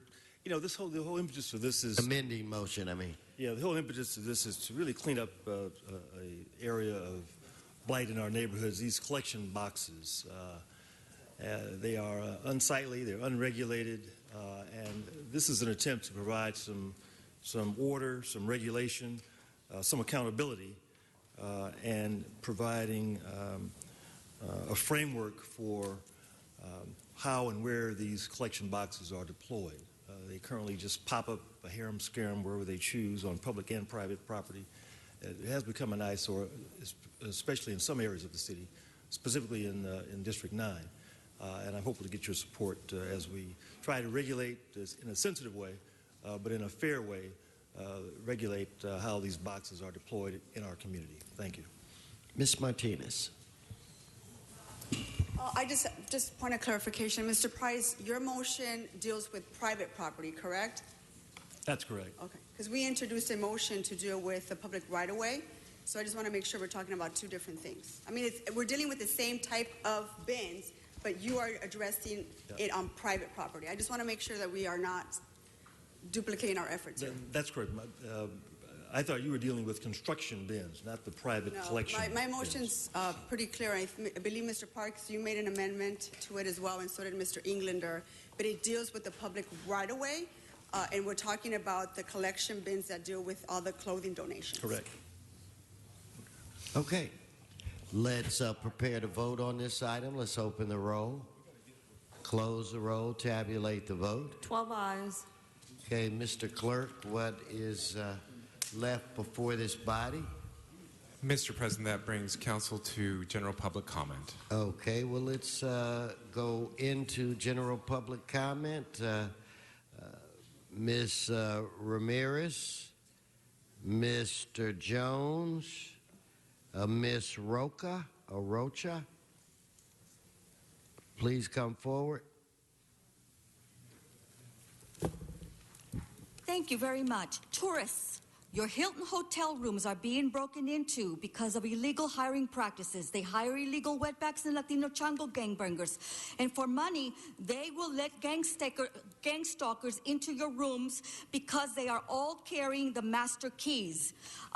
That is why we carry all our items and personal things with us. Case in point, the Homewood Suites by Hilton Hotel, located at 28901 Canwood Street, Agora Hills, California, 91301. The following employee criminal ring suspects are Angel, Michael, Hector, Narciso, Ernesto, Arturo, Marco, Antonio Chan, y Maritza. The hotel gangbang guests are in rooms 1309, 1310, and 1107 and 1212. All are engaged in slamming doors as a signal to other gang stalkers regarding the victims. Thank you very much. Thank you, Mr. Jones, followed by Susan Rocha, and I think it's a Gwen Scott. Yes, Mr. Jones. Good morning, ladies and gentlemen. It's a pleasure to be back in City Hall. It's ironic that the gentleman just brought up this city attorney's stunt. It has nothing to do with spot checking these so-called parking meter motels. This law is exactly intended to remove all probable cause of any law enforcement walking onto private property, no matter what the person who owns that property does with it in a commercial sense. The longevity of this law is a platform or a gateway ordinance for the Department of Homeland Security to walk onto anybody's private property without a warrant. Spot check. It has nothing to do with street crime because that is loitering. It has everything to do with the Los Angeles Police Department driving by these people on the streets and watching them loiter and then take the crime into the motel room. These laws are commissioned on the street. Thank you very much, sir. So if I could have Ms. Rocha. Do I have a Gwen Scott? Please come forward. You're next. Followed by Mr. Walsh. Yes, ma'am. My quality of life is in your hands. I have been here before. I need the LA Municipal Code, Chapter 11, Article 5, Section 115.02b to be changed, and that has to do with the noise laws, so that a church is not allowed to be as loud as they want whenever they feel like it. The LAPD noise enforcement team refuses to help me. They take that, accept churches in the code to mean everything, that they can do whatever they want whenever they feel like it and bang their noise into my house all day. They refuse to help. The city attorney has also refused to help. So churches, they just give them a blanket. They're above the law. They could do whatever they want. I'm asking for you to change the law I've been fighting this for 7 years. Ex-council member Red Reyes wouldn't even bring it, wouldn't help, wouldn't do a thing. I'm asking for your support in CD1 to change that law. Thank you. So if I could have Miss Gwen Scott, John Walsh, and Brian Barajas. Yes, ma'am. Good morning. I would like to talk about, piggyback on what this lady was saying about the noise ordinance. I live at 501 South Los Angeles, downtown LA, and I'm having a problem. I haven't spoke with the city attorney, but I'm planning to about the noise ordinance of this vapor electronic smoke shop. It's right underneath my room. I've talked to the manager. They seem to not to want to do anything about it. So I'm thinking about, I don't know, I'm going to handle it whatever means necessary. And also, I'd like to piggyback on some other things about the new shelters from December to March. I'm glad you guys opened some new ones up, but I would like to see some over on Broadway or either downtown Skid Row. And let's talk about Skid Row. Mr. Price, I see everything is being built up on Spring Street, but nothing is happening on San Pedro, 6th Street. We need more porta potties for these people. I want to see something did about Gladys Park and... Thank you. Thank you, Ms. Scott. So now it's Mr. Walsh, I think, followed by Mr. Barajas. Mr. Walsh. John Walsh, blogging at HollywoodHighlands.org. I call your attention to the defective traffic light in the black community, which just killed, it was not in the LA Times, it was on television, a black teenager who was crossing on the crosswalk on the light. He was killed because of your defective lights. They don't give a rat's ass because he's black. And I'm telling you as a white man, if any of that kind of shit happens in our neighborhood, our white politicians will be on the warpath. That light is still defective in your black neighborhood. And if I'm not true, any black person come up to me and say I'm a goddamn white piece of shit liar. Boy, they're real quiet, aren't they, the blacks? 40% graded C of the water pipes, 40%. And Kyria Brown, former employee of Parks, she was the one who involved in armed robbery. Whatever happened to that case? And the mayor has a new adopted kid. Thank you. And Mr. Walsh, we don't use that kind of language in front of children. All right, Mr. Akala, followed by Mr. Herman. No, Brian or whoever, just come on, guys. However you want to work it. Please log on to LaRouchePAC.com. That is LaRouchePAC.com.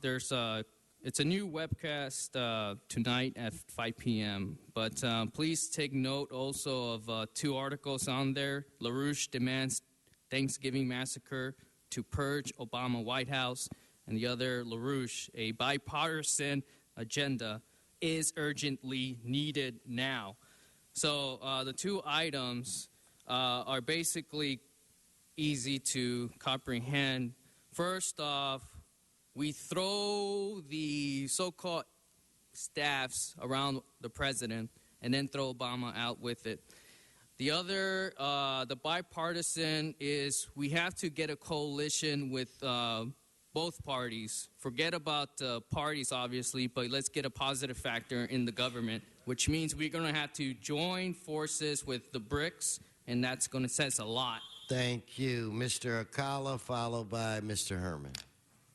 Yes, we do use that kind of language because we are the people. We are not politicians. We are not trying to kiss anybody's ass and keep our jobs. See, we are the people. And we are allowed to call the racist. She hates wetbacks, and she is a derivative of a wetback. What is her last name? Miss Piggy Wetback. Anyway. He should be talking about the things within the jurisdiction of the city. Oh, yeah, the jurisdiction of the people. City attorney, you don't deserve the job you have. You are a monopoly bearer. So, city attorney, who the hell elected you anyway? The people. And who are we? We are the people telling you you're a fucking stupid idiot. Thank you. Thank you. Yes, you are. Mr. Herman. You can read my lips as I speak, right? As you read the closed caption. Translator has captured every intelligent word I said, Mr. Koretz. And the bottom line is this: scratching, screeching, babbling, and speaking like Ron. Stay in your normal voice. Mr. City Attorney, would you respond? Because Now, why is LA behind in the future? And what forward progress have we had? Mayor Garcetti, what? In question, what incredible advantage have the city executive implemented the directives of an open data policy on online platform? In question, with years of neglect through performance based on budget focused on both back-to-back basis, you have made no effort to make any attempt better. So the city of Los Angeles, it's your thank you. Thank you. Okay, that concludes general public comment. Mr. Clerk, I understand that we need to reconsider one item. We just received payment or something on this item. Yes, sir. That would be item 1G. So let's vote for reconsideration on item 1G. Let us open the roll, close the roll, tabulate the vote. 12 ayes. And then what do we do? Just receive and file it? Yes, sir, inasmuch as the lien has been paid. Okay, so without objection, that'll be the order. What's before this body now? Mr. President, Council has motions for posting and referral. They are posted and they are referred. The desk is clear. Okay, announcements. Announcements, Mr. Parks. Alert all my colleagues that you have a packet that was distributed dealing with the cleanup program, going to be extended to November the 30th at Active Recycling at 2000 West Slauson, and so certainly encourage you to have your community bring dumping trash for free for the first load. So we've given you some material. Thank you, Mr. Labange. With Mr. Koretz leading the way tonight at 7 o'clock, we'll be at La Brea and Melrose for the 75th anniversary of Pink's Hot Dogs, and all the proceeds in this hour will be going to worthy causes in our community. Gloria and Richard Pink and Beverly Pink, wonderful people. 75th anniversary of Pink's, 7 o'clock for the next 7 days tonight. Right on the corner, right on the price. Thank you, Mr. Labange. Any other announcements? Mr. Cedillo. Yes, two things. Mr. Labange will appreciate this. At that very moment, Mr. Labange, I'll be on the field at the East LA Classic, the game between Roosevelt and Garfield, in front of 22,000 fans, a great tradition, the most watched high school game in America.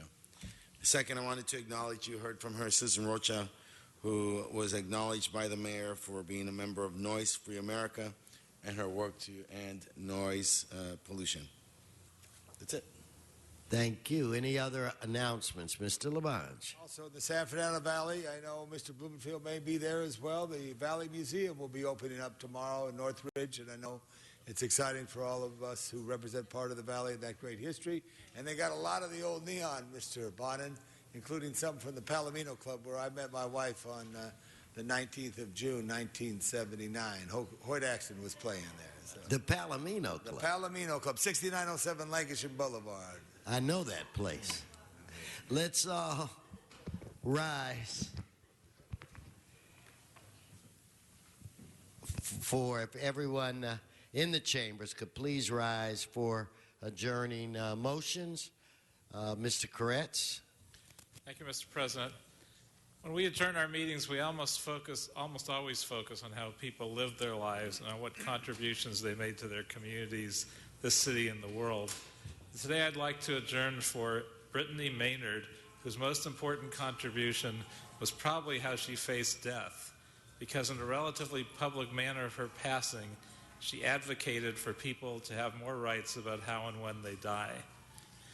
Brittany Maynard lived a life of grace and vitality. She was a UC Berkeley graduate with a master's in education from UC Irvine.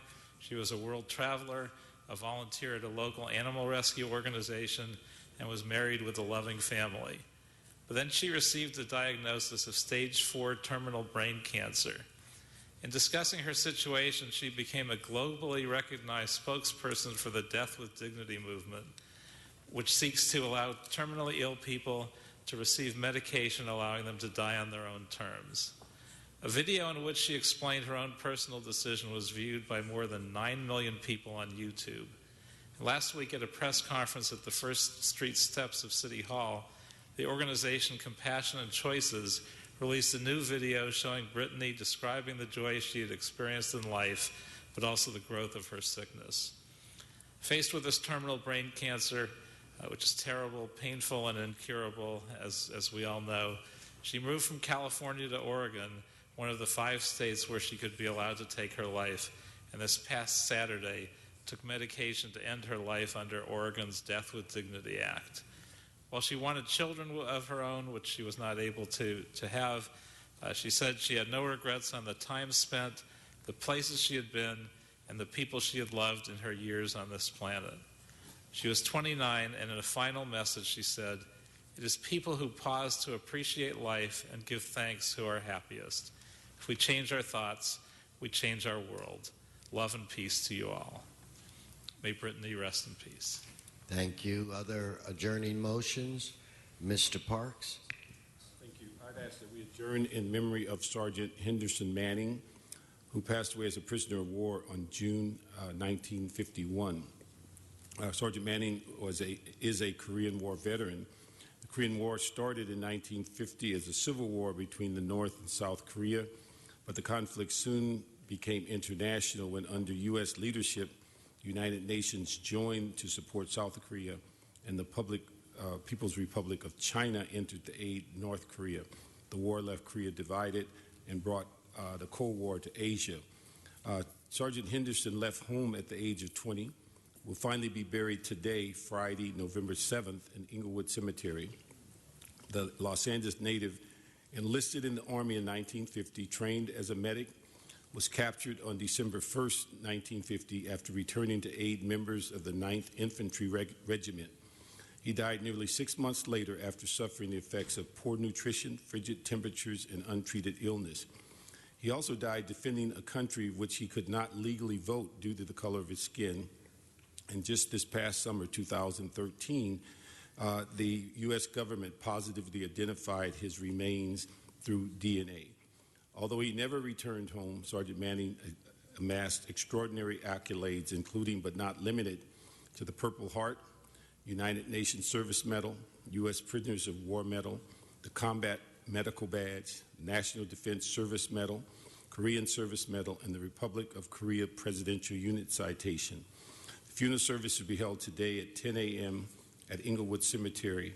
He leaves his 5 siblings and a host of family members. The family asked that rather than send flowers, that donations be made in his name to the Black Veterans of Social Justice located in Brooklyn, New York. Thank you. Any other adjourning motions? Seeing none, members, this meeting is adjourned.